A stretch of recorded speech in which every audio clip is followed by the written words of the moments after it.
ಲೋಕಸಭಾ ಚುನಾವಣೆಯ ಪರಿಣಾಮ ರಾಜ್ಯ ರಾಜಕಾರಣದಲ್ಲಿ ಏನಾಗುತ್ತೆ, ಕರ್ನಾಟಕದ ರಾಜಕಾರಣದಲ್ಲಿ ಏನಾಗುತ್ತೆ?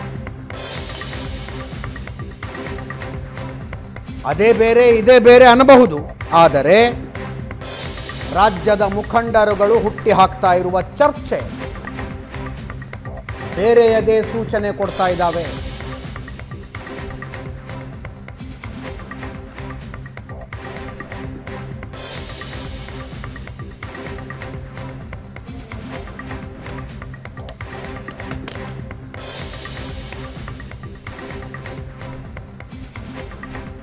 ಡೆಲ್ಲಿಲಿ ಏನು ನಿರ್ಧಾರ ಆಗಬೇಕೋ ಆಗಿದೆ, ನೀವು ತಲೆ ಕೆಡಿಸ್ಕೊಳ್ಬೇಡಿ ಅಂತ ಡಿ ಕೆ ಶಿವಕುಮಾರ್ ಹೇಳ್ತಾ ಇದ್ದಾರೆ. ನಾನು ಇರಬೇಕೋ ಬೇಡವೋ, ಇರಬೇಕು ಅಂದ್ರೆ 60,000 ಲೀಡ್ ಕೊಡಿ ಅಂತ ಸಿದ್ದರಾಮಯ್ಯನವರು ಭಾಷಣ ಮಾಡ್ತಿದ್ದಾರೆ.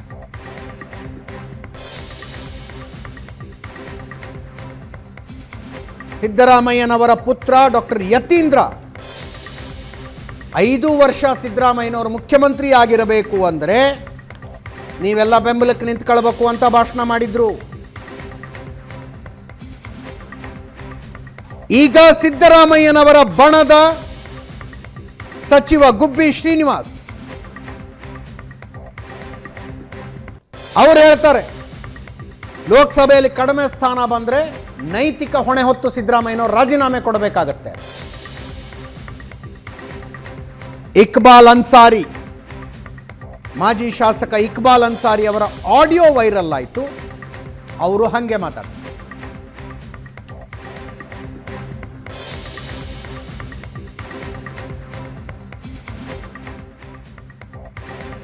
ನಾನು ನಿಮ್ಮೂರು ಮಡಿಯಾದರೆ ನನಗೂ ದೊಡ್ಡ ಜವಾಬ್ದಾರಿ ಇದೆ. ನೀವು ತಲೆ ಕೆಡಿಸ್ಕೊಳ್ಳೋಕೆ ಹೋಗ್ಬೇಡಿ, ಸ್ವಲ್ಪ ದಿನ ಅಷ್ಟೇ. ಡೆಲ್ಲಿಗೆ ಏನಾಗಬೇಕು ಅಂತ ತೀರ್ಮಾನ ಆಗಿದೆ. ಚರ್ಚೆ ಬೇಡ, ಅದಕ್ಕೆ ಚರ್ಚೆ ಆಗೋದು ಬೇಡ. ಇದು 5 ವರ್ಷದ ಸರ್ಕಾರ ಅಲ್ಲ, 10 ವರ್ಷದ ಸರ್ಕಾರ ಇರ್ತದೆ. ನೀವು ಬೆಂಬಲ ನಿಂತ್ಕೊಳ್ಳಿ. ನಮ್ಮ ಪಕ್ಷದ ಒಬ್ಬ ಕಾರ್ಯಕರ್ತ ಲಕ್ಷ್ಮಣಿಗೆ ಒಂದು ಅವಕಾಶ ಮಾಡ್ತೀವಿ. ನಿಮ್ಮ ಹುಡುಗರ ನೀವು ಕಳ್ಕೊಳ್ಳೋಕೆ ಹೋಗ್ಬೇಡಿ. ಕಳ್ಕೊಡೋದಲ್ಲದೆ ನನಗೂ ರಾಜಕೀಯದಲ್ಲಿ ನನಗೆ, ವೆಂಕಟೇಶ್ಗೆ, ಚಲುವರಾಯ ಸ್ವಾಮಿಗೆ 3 ಜನಕ್ಕೂ ಕೂಡ ಕೃಷ್ಣ ಬೈರೇಗೌಡ ನಮಗೆಲ್ಲ ಕೂಡ ಮುಂದಕ್ಕೆ ದೊಡ್ಡ ತೊಂದರೆ ಆಯ್ತು. ಇದನ್ನು ಕಳ್ಬೇಕು. ಇವತ್ತು ಲಕ್ಷ್ಮಣ್ಗೆ ನೀವು ಸಹಾಯ ಮಾಡಬೇಕು. ಲಕ್ಷ್ಮಣ್ ನಿಮ್ಮ ಮನೆ ಮಗ. ಈ ಅವಕಾಶನ ನಾವು ಕಳ್ಕೊಳಕ್ ಹೋಗ್ಬೇಡಿ. ಸುತ್ತಲ ಮಂಡ್ಯ ಇರ್ಬೋದು, ಹಾಸನ ಇರ್ಬೋದು, ಚಾಮರಾಜನಗರ ಇರ್ಬೋದು, ಮೈಸೂರು ಇರ್ಬೋದು, ಎಲ್ಲೆಲ್ಲಿ ನಿಮ್ ನಂಟಸ್ಥಾನ ಇದೆ, ಸ್ನೇಹಿತರಿದೆ, ನಿಮ್ಮಲ್ಲಿ ಶಕ್ತಿ ಇದೆ. ದಯವಿಟ್ಟು ಸಹಾಯ ಮಾಡಿ. ಏನೇ ವಿಚಾರ ಇದ್ರು ದಯವಿಟ್ಟು ವೆಂಕಟೇಶ್ಗೆ, ಚಲುವರಾಯ ಸ್ವಾಮಿಗೆ, ನನ್ನ ಹರೀಶ್ ಗೌಡನ ಸಂಪರ್ಕ ಇಟ್ಕೊಳ್ಳಿ. ನಿಮ್ ವಿಚಾರ ನನಗಿರ್ಲಿ, ನನ್ನ ವಿಚಾರ ನಿಮ್ಗಿರ್ಲಿ. ಈ ಸಾರಿ ನನಗೆ ಅಸೆಂಬ್ಲಿನಲ್ಲಿ 48,000 ಲೀಡ್ ಕೊಟ್ಟು ಗೆಲ್ಸಿದ್ದೀರಿ ನೀವು. ಈಗ ಅಷ್ಟೇ ಕೊಡ್ಬೇಕಾ, ಅದಕ್ಕಿಂತ ಜಾಸ್ತಿ ಕೊಡ್ಬೇಕ ನೀವು? ಕನಿಷ್ಠ ಪಕ್ಷ 60,000 ಲೀಡ್ನಲ್ಲಿ ಅಂತರದಲ್ಲಿ ಗೆಲ್ತೀವಿ. ವರುಣಾ ಕ್ಷೇತ್ರದಿಂದ ನಾನು ಮಾದೇವಪ್ಪನ ಪರಿಚಯ, ನಾನು ನಿಮ್ಮ ಪ್ರತಿನಿಧಿ, ಯತೀಂದ್ರ ಮಾಜಿ MLA, ನಾವೆಲ್ಲ ಇರುವಾಗ 60,000 ಲೀಡ್ ಬರ್ಬೇಕಲ್ವಾ ಪಟೇಲ್ರೆ? ನೀವೆಲ್ಲ 60,000 ಲೀಡ್ ಗೆಲ್ಸ್ಕೊಟ್ರೆ ನನಗೆ ಸಂತೋಷ ಆಗ್ತದೆ.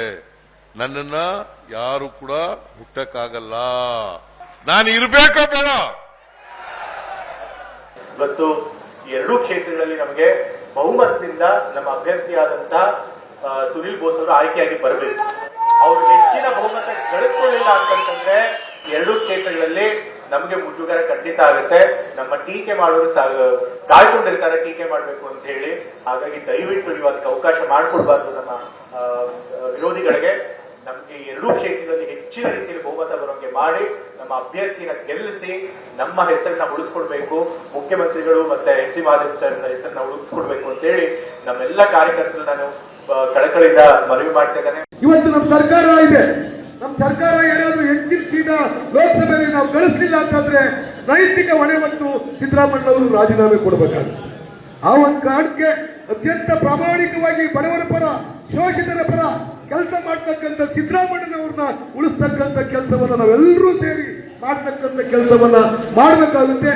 ಮಾನ್ಯ ಮುಖ್ಯಮಂತ್ರಿಗಳು ನನ್ನಲ್ಲಿ ಹೇಳಿದ್ರು, ಈ ಚುನಾವಣೆ ಹೇಗಾದರೂ ಮಾಡಿ ನನಗೋಸ್ಕರ ಮಾಡಬೇಕು ಅಂಥೇಳಿ ಅವರು ಮನವಿ ಮಾಡಿಕೊಂಡ್ರು. ಹೇಳಿದರು ನನಗೆ, ನಾನು ಮುಖ್ಯಮಂತ್ರಿ ಸ್ಥಾನದ ಮೇಲೆ ಮುಂದುವರಿಬೇಕಂದ್ರೆ ದಯಮಾಡಿ ಈ ಚುನಾವಣೆ ಮಾಡಬೇಕು ಅಂಥೇಳಿ ಅವರು ಹೇಳಿದಾಗ ಚುನಾವಣೆ, ಅದರಲ್ಲಿ ವಿಶೇಷವಾಗಿ ನಮ್ಮ ಜನಪ್ರಿಯ ಮುಖ್ಯಮಂತ್ರಿಗಳು ಮಾನ್ಯ ಸಿದ್ದರಾಮಯ್ಯನವ್ರಿಗೆ ನಾವು ಉಳಿಸಬೇಕಾಗಿದೆ. ಹಾಗಾಗಿ ನಾವು ಈ ಚುನಾವಣೆಯನ್ನು ಭಾಳಷ್ಟು ಪ್ರತಿಷ್ಠೆಯಾಗಿ ತಗೊಂಡು ನಾವು ಮಾಡಬೇಕಾಗಿದೆ.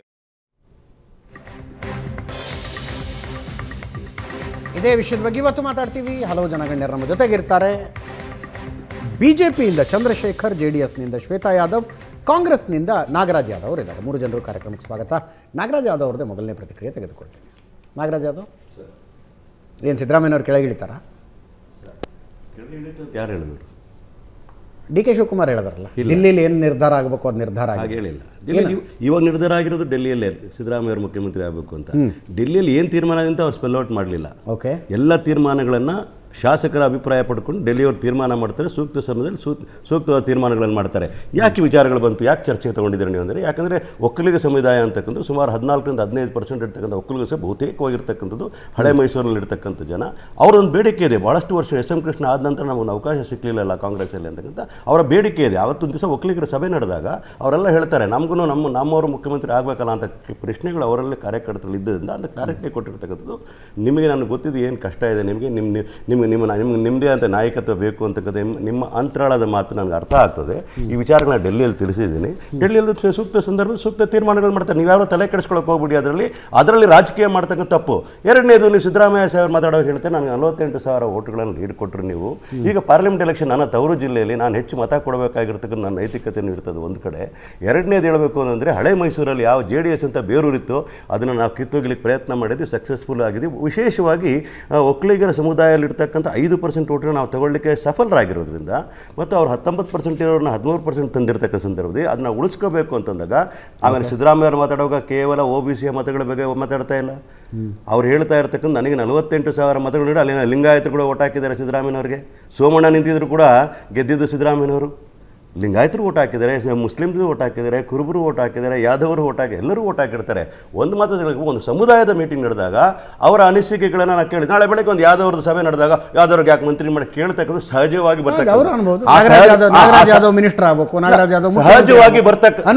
ಬರ್ತಕ್ಕಂಥ ಅನಿಸಿಕೆ ಆ ಸಮುದಾಯಗಳಲ್ಲಿ.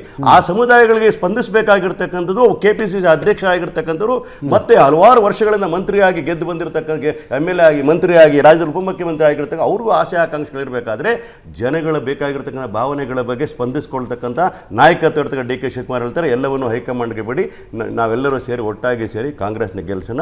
ವಿಶೇಷವಾಗಿ ಈ ಸಲ JDS ಮತ್ತು BJP ಅಲಯನ್ಸ್ ಮಾಡಿರೋ ಸಂದರ್ಭದಲ್ಲಿ ನಾವು ಹೆಚ್ಚು ಹೋರಾಟ ಮಾಡಬೇಕಾಗ್ತದೆ. JDS ಅಂತಕ್ಕಂಥದ್ದು ಹಳೆ ಮೈಸೂರಲ್ಲಿರ್ತಕ್ಕಂಥದ್ದು ಅವ್ರದ್ದು ಕೂಡ ಬೇರೆಗಳು ಇತ್ತು ಅಂತ ನಮ್ಗೆ ಗೊತ್ತಿದೆ. ಒಕ್ಕಲಿಗರ ಭಾವನೆಗಳನ್ನು ಗೌರವಿಸೋದಕ್ಕೆ DK ಶಿವಕುಮಾರ್ ಅವರು ಆ ರೀತಿ ಮಾತಾಡಿದ್ರು ಅಂತ ನೀವು ಹೇಳೋದು? ಅದು ಒಕ್ಕಲಿಗರ ಸಭೆ ಆಗಿರೋ ಕಾರಣಕ್ಕೋಸ್ಕರ ಮಾತಾಡಿದ್ರೆ ಹೊರತು ಬೇರೆ ಯಾವ. ಇನ್ನೊಂದು ಕೂಡ ಹೇಳ್ತೀನಿ ಕಡೆ, ಸಿದ್ದರಾಮಯ್ಯನವರು ಒಕ್ಕಲಿಗರ ಬೆಂಬಲವನ್ನು ಅನುಭವಿಸೋದಿಲ್ಲ ಅಂತ ಅರ್ಥ ಆಗುತ್ತೆ. ಇಲ್ಲ ಅವ್ರು ನೋಡಿ ಮೈಸೂರಿಗೆ ಬರ್ತಾರೆ, ಭಾಷಣ ಮಾಡ್ತಾರೆ, ಲಕ್ಷ್ಮಣ್ಗೆ ಸೀಟ್ ಕೊಟ್ಟಿದ್ದು ಎಷ್ಟು ವರ್ಷಗಳ ನಂತರ ನಾವು ಸೀಟ್ ಕೊಟ್ಟಿದ್ದೀವಿ, ನೀವು ಗೆಲ್ಲಿಸ್ಬೇಕಾದನ್ನ ಅಂತಾರೆ. ಅಲ್ಲಿ ಹೇಳ್ತಾರೆ ನಾವು ಒಕ್ಕಲಿಗರು ಕೊಟ್ಟಿದ್ವಿ. ಅವತ್ತೊಂದು ದಿವಸ ಪ್ರತಾಪ್ ಸಿಂಹ ಅವರು ಊರೂರಿನವ್ರು ಇರಲಿಲ್ಲ, ಅವರು ಸಕಲೇಶ್ಪುರದಾರಾಗಿದ್ರು, ಅಲ್ಲಿ ಬಂದು ಟಿಕೆಟ್ ತಗೊಂಡಿದ್ರು, ಸುಳ್ಳು ಹೇಳೋದಕ್ಕೋಸ್ಕರ ಟಿಕೆಟ್ ಕೊಡಲಿಲ್ಲ. ಅದು ತಪ್ಪು ಮೆಸೇಜ್ ಹೋಗಿದ್ದು, ಟಿಕೆಟ್ ಕೊಡಲಿಲ್ಲ. ಒಕ್ಕಲಿಗರ ಅಲ್ಲಿರ್ತಕ್ಕಂಥ ಸ್ಥಳೀಯವಾಗಿ ಒಕ್ಕಲಿರ್ತಕ್ಕಂಥ ಕಾರ್ಯಕರ್ತ ಆಗಿರ್ತಕ್ಕಂಥ ಪಕ್ಷದ ವಕ್ತಾರ ಆಗಿರ್ತಕ್ಕಂಥ ಪ್ರಾಮಾಣಿಕ ಕಾರ್ಯಕರ್ತನ ಕೊಟ್ಟಿದ್ವಿ, ಒಕ್ಕಲಿಗರಿಗೆ ಕೊಟ್ಟಿದ್ದೀವಿ. ಈ ಸಲ ಬಹುದಿನಗಳ ಬೇಡಿಕೆ ಆಗಿರ್ತಕ್ಕಂಥ ಒಕ್ಕಲಿಗರ ಬೇಡಿಕೆನ ಈಡೇರಿಸಿದ್ವಿ ಅಂತೇಳಿ ಸಿದ್ದರಾಮಯ್ಯನವರು ಭಾಷಣ ಮಾಡಿರ್ತಕ್ಕಂಥ ನೀವು ಕ್ಲಿಪ್ಪಿಂಗ್ಗಳಲ್ಲಿ ಇದೆ, ಬೇಕಾದ್ರೆ ನಾನು ಕಳಿಸ್ಕೊಡ್ತೀನಿ ಬೇಕಾದರೆ. ಹಾಗಾಗಿ ಹೇಳ್ತಾ ಇರ್ತಕ್ಕಂಥದ್ದು, ಒಕ್ಕಲಿಗರು ಇರ್ಬೋದು, ಲಿಂಗಾಯತರು ಇರ್ಬೋದು, ಬ್ರಾಹ್ಮಣರು ಇರ್ಬೋದು, OBC ಅವರು, ಮುಸಲ್ಮಾನರು ಇರ್ಬೋದು, ಸರ್ವರಿಗೂ ಕೂಡ ನ್ಯಾಯ ಕೊಡ್ತಕ್ಕಂಥ ಕೆಲಸ ಮಾಡಿರ್ತಕ್ಕಂಥದ್ದು ಕಾಂಗ್ರೆಸ್ ಪಕ್ಷ.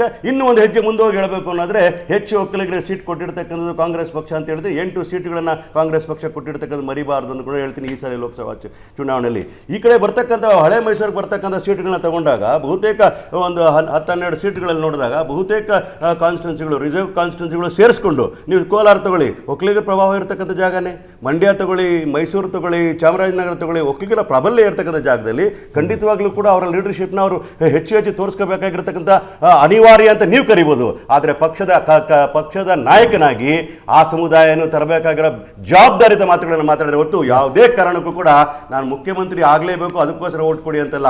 ಕಾಂಗ್ರೆಸ್ ಪಕ್ಷ ಅಧಿಕಾರಕ್ಕೆ ಬರಬೇಕು, ಕಾಂಗ್ರೆಸ್ ಪಕ್ಷ ಕೇಂದ್ರದಲ್ಲಿ ಕೂಡ ಅಧಿಕಾರಕ್ಕೆ ಬರಬೇಕು ಅನ್ನೋ ದೃಷ್ಟಿಕೋನದಿಂದ 28 ಸೀಟ್ ಗೆಲ್ಲಬೇಕು, ಕನಿಷ್ಠ ಪಕ್ಷ 20 ಸೀಟ್ ಗೆಲ್ಲಬೇಕು ಅಂದರೆ ಹಳೆ ಮೈಸೂರಲ್ಲಿರ್ತಕ್ಕಂಥ ಸೀಟುಗಳನ್ನು ಗೆಲ್ಲಬೇಕು. ಇನ್ನೊಂದು ವಿಚಾರ ಹೇಳ್ಬೇಕಂದ್ರೆ ಒಕ್ಕಲಿಗರ ವಿಚಾರದಲ್ಲಿ 3 ಸೀಟುಗಳನ್ನು ತಗೊಂಡಂತಹ JDSನವರು 2 ಸೀಟ್ನ ಕುಟುಂಬಕ್ಕೆ ಕೊಟ್ಕೊಳ್ತಾರೆ. ಕುಟುಂಬಕ್ಕೋಸ್ಕರ ಒಂದು ಪಕ್ಷ ಇರಬೇಕಾ, ಇಲ್ಲ ಒಕ್ಕಲಿಗರ ಜನಾಂಗಕ್ಕೋಸ್ಕರ ಪಕ್ಷ ಇರಬೇಕು ಅನ್ನೋ ವಿಚಾರವನ್ನು ನಾನು ಹೇಳ್ತಾ ಇರ್ತಕ್ಕಂಥದ್ದು. ಹುಚ್ಚುಚ್ಚಾಗಿ ನಗ್ತಕ್ಕಂಥ ನಿಮ್ಯಾನ್ಸ್ ಆಸ್ಪತ್ರೆ should not talk like debate ನ ಗಂಭೀರವಾಗಿ ಹುಚ್ಚುಚ್ಚಾಗಿ ನಡೆಯೋರ್ನ ನಿಮ್ಯಾನ್ಸ್ ಕಳಿಸಬೇಕಾಗ್ತದೆ. It is not is time to laugh. Okay, it shows your soul maturity. Very serious debate. ಸಹಜವಾಗಿ ನನಗೂ ಬಂತು. ಈಗ JDSನವ್ರು ಒಂದೇ ಕುಟುಂಬಕ್ಕೆ ಕೊಟ್ಟಿರೋದ್ರೆ ನಾವು 14 ಬೇರೆ ಬೇರೆ ಕುಟುಂಬಗಳಿಗೆ ಕೊಟ್ಟಿದ್ದೀವಿ ಅಂತ ನಾನು ಹೇಳೋದು ಹಾಗಲ್ಲ. 20 ಪೈಕಿ 50% ಟಿಕೆಟ್ಗಳನ್ನು ಕೇಳಿಸ್ಕೊಳ್ರಿ ನಾಗರಾಜ್ ಯಾದವ್ ಪ್ಲೀಸ್, 50% ಟಿಕೆಟ್ಗಳನ್ನು ರಾಜಕೀಯ ಕುಟುಂಬದವ್ರಿಗೆ ಕೊಟ್ಟಿದ್ದೀರಿ. ಅದರಲ್ಲಿ 6 ಜನ ಮಕ್ಕಳು, ಹಾಲಿ ಸಿಟ್ಟಿಂಗ್ ಮಿನಿಸ್ಟರ್ಸ್ ಮಕ್ಕಳು 6 ಜನ. ಕೇಳಿ, ಇಲ್ಲಿ ವಿಶೇಷವಾಗಿರೋ ಕುಟುಂಬ ಯಾರ ಬಗ್ಗೆ ಮಾತಾಡ್ತಾ ಇದೀವಿ ಅಂದ್ರೆ ದೇವೇಗೌಡರ ಕುಟುಂಬದ ಬಗ್ಗೆ ಬಹಳ ಗೌರವ ಇದೆ. ದೇವೇಗೌಡರ ಬಗ್ಗೆ ರಾಷ್ಟ್ರೀಯ ಕಾಂಗ್ರೆಸ್ ಇಂಟರ್ಫಿಯರ್ ಆದ್ರೆ ನಾನು ಮಾತಾಡಲ್ಲ. ನೀವು ಇಂಟರ್ಫಿಯರ್ ಆಗಲ್ಲ, ಇನ್ನೊಬ್ಬರಿಗೆ ಇಂಟರ್ಫಿಯರ್ ಆಗಲ್ಲ. ಅದು ಕೌಂಟರ್ ಕೊಡೋದು ಗೊತ್ತಿದೆ ನನಗೆ. ನಾನೇನು ಹೇಳ್ತಾ ಇದ್ದೀನಿ ಅಂತಂದ್ರೆ, ರಾಷ್ಟ್ರೀಯ ಅಧ್ಯಕ್ಷರು ಒಂದೇ ಕುಟುಂಬದಿಂದ, ವರಿಷ್ಠ ನಾಯಕರು ಒಕ್ಕಲಿಗರಲ್ಲಿ, ರಾಜ್ಯದ ಅಧ್ಯಕ್ಷರು ವರಿಷ್ಠ ನಾಯಕರು ಕುಮಾರಸ್ವಾಮಿ. ಏನ್ರಿ ಇದು? ಅದೇನೋ ಕೋಲಾರ ಏನಾದರೂ ಜನರಲ್ ಆಗಿಬಿಟ್ಟಿದೆ, ಇನ್ನೊಂದು ಸ್ವಸೇನೆ ಬಂದು ನಿಲ್ಸ್ಬಿಡೋರಪ್ಪ ತಗಾಚಿಗೆ ಅಂತ ಇವ್ರನ್ನ. ಆಮೇಲೆ ಈ ಕುಟುಂಬದ ಬಗ್ಗೆ ಯಾಕೆ ಮಾತಾಡ್ತಾ ಇದ್ದೀನಿ ಅಂತಂದ್ರೆ, ಅವ್ರ ಮೇಲೆ ಅಸೂಯೆ ಅಲ್ಲ, ಶಿವಕುಮಾರ್ಗಾಗಲಿ ನಮ್ಗಾಗಲಿ ಯಾರಿಗೂ ಇಲ್ಲ. ಮಾನ್ಯ ನರೇಂದ್ರ ಮೋದಿ ಅವರ ಕುಟುಂಬದ ಬಗ್ಗೆ ಲಾಸ್ಟ್ ಪಾರ್ಲಿಮೆಂಟ್ ಎಲೆಕ್ಷನ್, ಲಾಸ್ಟ್ ಅಸೆಂಬ್ಲಿಯಲ್ಲಿ ಏನು ಮಾತಾಡಿದ್ರು, ಅಮಿತ್ ಶಾ ಅವ್ರು ಏನು ಮಾತಾಡಿದ್ರು, ಕ್ಲಿಪ್ಪಿಂಗ್ ಹಾಕೊಂಡು ನೋಡಿ ಏನೆಲ್ಲ ಮಾತಾಡೋದು, ಅವರ ವರ್ಚಸ್ಸು ಎಷ್ಟು ಇರತಕ್ಕಂಥದ್ದು, ಪ್ರಧಾನಮಂತ್ರಿ ಆಡಿದ್ದು ಅವ್ರು ಮಾತಾಡೋಂಥ ಯಾವ ರೀತಿಯಲ್ಲಿ ಮಾತಾಡೋದು ಯೋಚನೆ ಮಾಡಿ. ಇವತ್ತು ಹೋಗಿ ನೀವು ಅನೈತಿಕವಾದ ಮೈತ್ರಿನ ಮಾಡ್ಕೊಂಡಿದ್ದೀರಲ್ಲ, ಆ ಅನೈತಿಕ ಮೈತ್ರಿ ಮಾಡ್ಕೊಂಡು ನಾವು ಅನುಭವಿಸಿದೀವಿ, ನೀವು ಅನುಭವಿಸಿನ ಮತ್ತೆ ಹೇಳ್ತಾ ಇದ್ದೀವಿ. ಏನೇನೋ ನೋಡಿದೀವಂತೆ ಜರ್ನಲಿಸಮಿಗೆ ಬಂದಮೇಲೆ. ನಾನು ಪ್ರಶಾಂತ್ ಕಾಂಗ್ರೆಸ್ನವ್ರು ಕುಟುಂಬ ರಾಜಕಾರಣದ ವಿರುದ್ಧ ಮಾತಾಡೋದನ್ನು ನೋಡೋಣಂತೆ. ಅದರಲ್ಲೇನಿದೆ. ಎಸ್ ಪ್ರಶಾಂತ್, ರಾಜ್ಯ ರಾಜಕಾರಣದ ಮೇಲಿನ ಪರಿಣಾಮ ಅದೇ ನೋಡಿ, ಕಳೆದ 1 ತಿಂಗಳಲ್ಲಿ ಯಾವಾಗ BJP JDSನ ಮೈತ್ರಿ ಫ್ರೂಟ್ಫುಲ್ಲಾಗಿ ಎಕ್ಸಿಕ್ಯೂಷನ್ ಲೆವೆಲಿಗೆ ಬಂತು, ಇಲ್ಲೇ ಏಟ್ರಿಯಾದಲ್ಲಿ ಒಂದು ಸಭೆ ನಡೀತು, BJP ಮತ್ತು JDSನ ಸಮನ್ವಯ ಸಮಿತಿ ಸಭೆ. ಅದರಲ್ಲಿ ದೇವೇಗೌಡರು ಬಂದರು, ಕುಮಾರಸ್ವಾಮಿ ಬಂದರು, ಈ ಕಡೆ ಯಡಿಯೂರಪ್ಪ, ವಿಜಯೇಂದ್ರ, ಬೇರೆ ಬೇರೆ ನಾಯಕರು ಬಂದರು. ಅದಾದ ನಂತರ ಸ್ವಲ್ಪ ಮಟ್ಟಿಗೆ BJP ಮತ್ತು JDSನ ಮೈತ್ರಿ ಫ್ಲೈಟ್ ತೆಗೆದುಕೊಂಡಿದೆ. ಅದು ಕೆಳಗಡೆ ಕೂಡ ಪರ್ಕ್ಯುಲೇಟ್ ಮಾಡ್ತಕ್ಕಂಥ ಪ್ರಯತ್ನವನ್ನು ಮಾಡ್ತಿದ್ದಾರೆ. ಇಲ್ಲದ ದೇವೇಗೌಡರು ನಿನ್ನೆ ಮೋದಿ ಕಾರ್ಯಕ್ರಮಕ್ಕೆ ಹೋಗಿ ಮೋದಿ ದೇವೇಗೌಡರು ಕೈ ಎತ್ತಿದ್ದೆ ಆ ಪರ್ಕ್ಯುಲೇಷನ್ ಆಗಲಿ ಅನ್ನುವ ಕಾರಣಕ್ಕೋಸ್ಕರ. ಇನ್ನೊಂದು ಕಡೆ ಕುಮಾರಸ್ವಾಮಿ ಸತತ ಪ್ರಶ್ನೆಗಳನ್ನು DK ಶಿವಕುಮಾರ್ ಕೇಳ್ತಿದ್ದಾರೆ. DK ಶಿವಕುಮಾರ್ ಅವರು ಮರು ಪ್ರಶ್ನೆ ಹಾಕಿದ್ದಾರೆ. ಆದರೆ ಒಂದು ಪ್ರಶ್ನೆಯನ್ನು ಕುಮಾರಸ್ವಾಮಿ ಕೇಳಿದರು. ಕಳೆದ ಬಾರಿ ಒಕ್ಕಲಿಗರ ಸಭೆಯಲ್ಲಿ ನೀವು ಪೆನ್ನು ಪೇಪರ್ ಕೇಳಿದ್ರಿ, ನನಗೆ ಪೆನ್ನು ಕೊಡಿ, ನನಗೆ ಪೇಪರ್ ಕೊಡಿ, ನಾನು ಏನು ಮಾಡಬೇಕು ಅದನ್ನು ಮಾಡಿ ತೋರಿಸ್ತೀನಿ ಅಂತಕ್ಕಂಥದ್ದನ್ನು. ಆದರೆ ಸರ್ಕಾರ ಬಂದ ನಂತರ ಮತ್ತೆ ಮುಖ್ಯಮಂತ್ರಿಯಾಗಿ ಸಿದ್ದರಾಮಯ್ಯನವರಾದರು, ನಿಮಗೆ ಓಟ್ ಹಾಕಿ ಪ್ರಯೋಜನ ಏನು ಅಂತಕ್ಕಂಥ ಸಹಜವಾಗಿ ವಿಪಕ್ಷಗಳು ಆರೋಪ ಮಾಡ್ತೇವೆ. ಅದಾದ ನಂತರ DK ಶಿವಕುಮಾರ್ ಈಗ ಮರಳಿ, ಇಷ್ಟು ದಿನಗಳವರೆಗೆ ಅವರು ಒಕ್ಕಲಿಗರ ಹೆಸರಲ್ಲಿ ಓಟ್ ಕೇಳ್ತಾ ಇರಲಿಲ್ಲ. ಅಂದರೆ ಹೌದು, ವಿಧಾನಸಭೆಯಲ್ಲಿ ಕೇಳಿದ್ರು, ಅದಾದಮೇಲೆ ಅದನ್ನು ಜಾಸ್ತಿ ಮಾತಾಡ್ತಾ ಇರಲಿಲ್ಲ. ಈಗ ಮರಳಿ DK ಶಿವಕುಮಾರ್ ಹೇಳಿರ್ತಕ್ಕಂಥದ್ದು ನನಗೆ 2 ಅಂಶ ಸ್ಪಷ್ಟವಾಗಿ ಕಾಣ್ತಾ ಇದೆ. ಒಂದು, ಚುನಾವಣೆಯ ದೃಷ್ಟಿಯಿಂದ 23ರಲ್ಲೇನು ಒಕ್ಕಲಿಗ ಕನ್ಸಾಲ್ಟೇಷನ್ ಆಗಿತ್ತು, ಒಕ್ಕಲಿಗ ಕನ್ಸಾಲ್ಟೇಷನ್ ಏನಂದ್ರೆ ಕಾಂಗ್ರೆಸ್ಗೆ ಒಕ್ಕಲಿಗ ಮತ ಬರ್ತಾ ಇರಲಿಲ್ವಾ, ಬರ್ತಾಯಿತ್ತು, 30% 35% ಬರ್ತಾಯಿತ್ತು. DK ಶಿವಕುಮಾರ್ ಬಂದ ನಂತರ ಏನಾಯಿತು, ಕೆಲ ಕ್ಷೇತ್ರಗಳಲ್ಲಿ ಕಾಂಗ್ರೆಸ್ಸಿಗೆ JDSನಿಂದ ಭ್ರಮನಿರಸಿತಗೊಂಡು ಬರ್ತಿರ್ತಕ್ಕಂಥ ಮತಗಳ ಸಂಖ್ಯೆಯಲ್ಲಿ ಏರಿಕೆ ಆಯಿತು. ಎಸ್, ಈ ಬಾರಿ BJP JDS ಮೈತ್ರಿ ಮಾಡಿಕೊಂಡಿರೋದ್ರಿಂದ ಕಳೆದ ಬಾರಿದು ಫ್ಲೂಕ ಅಥವಾ ನಿಜಕ್ಕೂ DK ಶಿವಕುಮಾರ್ ಬಗ್ಗೆ ಒಕ್ಕಲಿಗರಲ್ಲಿ ಒಂದು ರೀತಿಯ ವಿಶ್ವಾಸ ಮೂಡ್ತಾ ಇದೆಯಾ, ಅದು ಈ ಸಲ ಟೆಸ್ಟ್ ಆಗುತ್ತೆ. ಇದು ಆ ಟೆಸ್ಟ್ಗೋಸ್ಕರ DK ಶಿವಕುಮಾರ್ ಮತ್ತು ಕುಮಾರಸ್ವಾಮಿ ಈ ಪರಿಯ ವಾಗ್ದಾಳಿ, ಆರೋಪ ಪ್ರತ್ಯಾರೋಪಗಳನ್ನು ಮಾಡ್ಕೊಳ್ತಾ ಇದ್ದಾರೆ. ಒಂದು ವೇಳೆ ಕಳೆದ ಬಾರಿಯಂತೆ ಈ ಬಾರಿ ಕೂಡ DK ಶಿವಕುಮಾರ್ ಒಕ್ಕಲಿಗರ ಮತಗಳನ್ನು ಜಾಸ್ತಿ ಮಾಡಿಕೊಂಡಲ್ಲಿ ನಿಶ್ಚಿತವಾಗಿ ಅವರಿಗೆ ಮುಖ್ಯಮಂತ್ರಿ ಆಗುವುದು ಸುಲಭ ಆಗತ್ತೆ. ಕರೆಕ್ಟ್. ಒಂದು ವೇಳೆ ಡಿ ಕೆ ಶಿವಕುಮಾರ್ ಈ ಬಾರಿ ಒಕ್ಕಲಿಗರ ಮತಗಳನ್ನು ಸೆಳೆದುಕೊಳ್ಳುವಲ್ಲಿ ಯಶಸ್ವಿ ಆಗದೆ ಹೋದರೆ ಒಂದು ಡೌಟ್ ಕಾಂಗ್ರೆಸ್ ಹೈಕಮಾಂಡ್ನಲ್ಲಿ ಬರುತ್ತೆ. ಯಡಿಯೂರಪ್ಪನವರನ್ನು BJP ತೆಗೆದು ಸಮಸ್ಯೆ ಮಾಡಿಕೊಂಡಂತೆ ನಾವು ಸೆಟಲ್ಡ್ ಇರುವಂಥ ಸಿದ್ದರಾಮಯ್ಯನ ತೆಗಿಬೇಕಾ ಬೇಡವಾ ಅಂತಕ್ಕಂಥದ್ರ ಡೌಟ್ ಬರುತ್ತೆ. ಯಾಕಂದರೆ ಸೋನಿಯಾ ಗಾಂಧಿ ಸಿದ್ದರಾಮಯ್ಯನವರು ಮತ್ತು ಡಿ ಕೆ ಶಿವಕುಮಾರನ ಇಬ್ಬರನ್ನೂ ಕೂಡ ಕೂರಿಸ್ಕೊಂಡು 3-2 ಅನುಪಾತದಲ್ಲಿ ಅಧಿಕಾರ ಹಂಚಿಕೆ ಮಾಡ್ತೀವಿ ಅನ್ನೋದನ್ನು ಹೇಳಿ ಕಳಿಸಿದ್ದಾರೆ. ಅಂದರೆ 3 ವರ್ಷ 2 ವರ್ಷ 3 ವರ್ಷ 2 ವರ್ಷ 2.5 ಅಂತಿದ್ರು. ಬಟ್ ಹೈಕಮಾಂಡ್ನ ಕೆಲ ಮೂಲಗಳು ನನಗೆ ಹೇಳ್ತಾ ಇರ್ತಕ್ಕಂಥದ್ದು it's 3:2. Okay, Nagaraj Yadav. Okay, ಹಾಗಿರುವಾಗ ನನಗನ್ಸುತ್ತೆ Ajit, end of the day ಹೇಗಾಗತ್ತೆ, ಈಗ Bommai was not tested. Correct. They never tried him or tested. Direct ಮುಖ್ಯಮಂತ್ರಿ ಸ್ಥಾನಕ್ಕೆ ತಂದು ಕೂರಿಸಿದ್ರು. But Bommai when it comes to delivery ಅವ್ರಿಗೆ ಡೆಲಿವರಿ ಮಾಡಲಿಕ್ಕೆ ಆಗಲಿಲ್ಲ.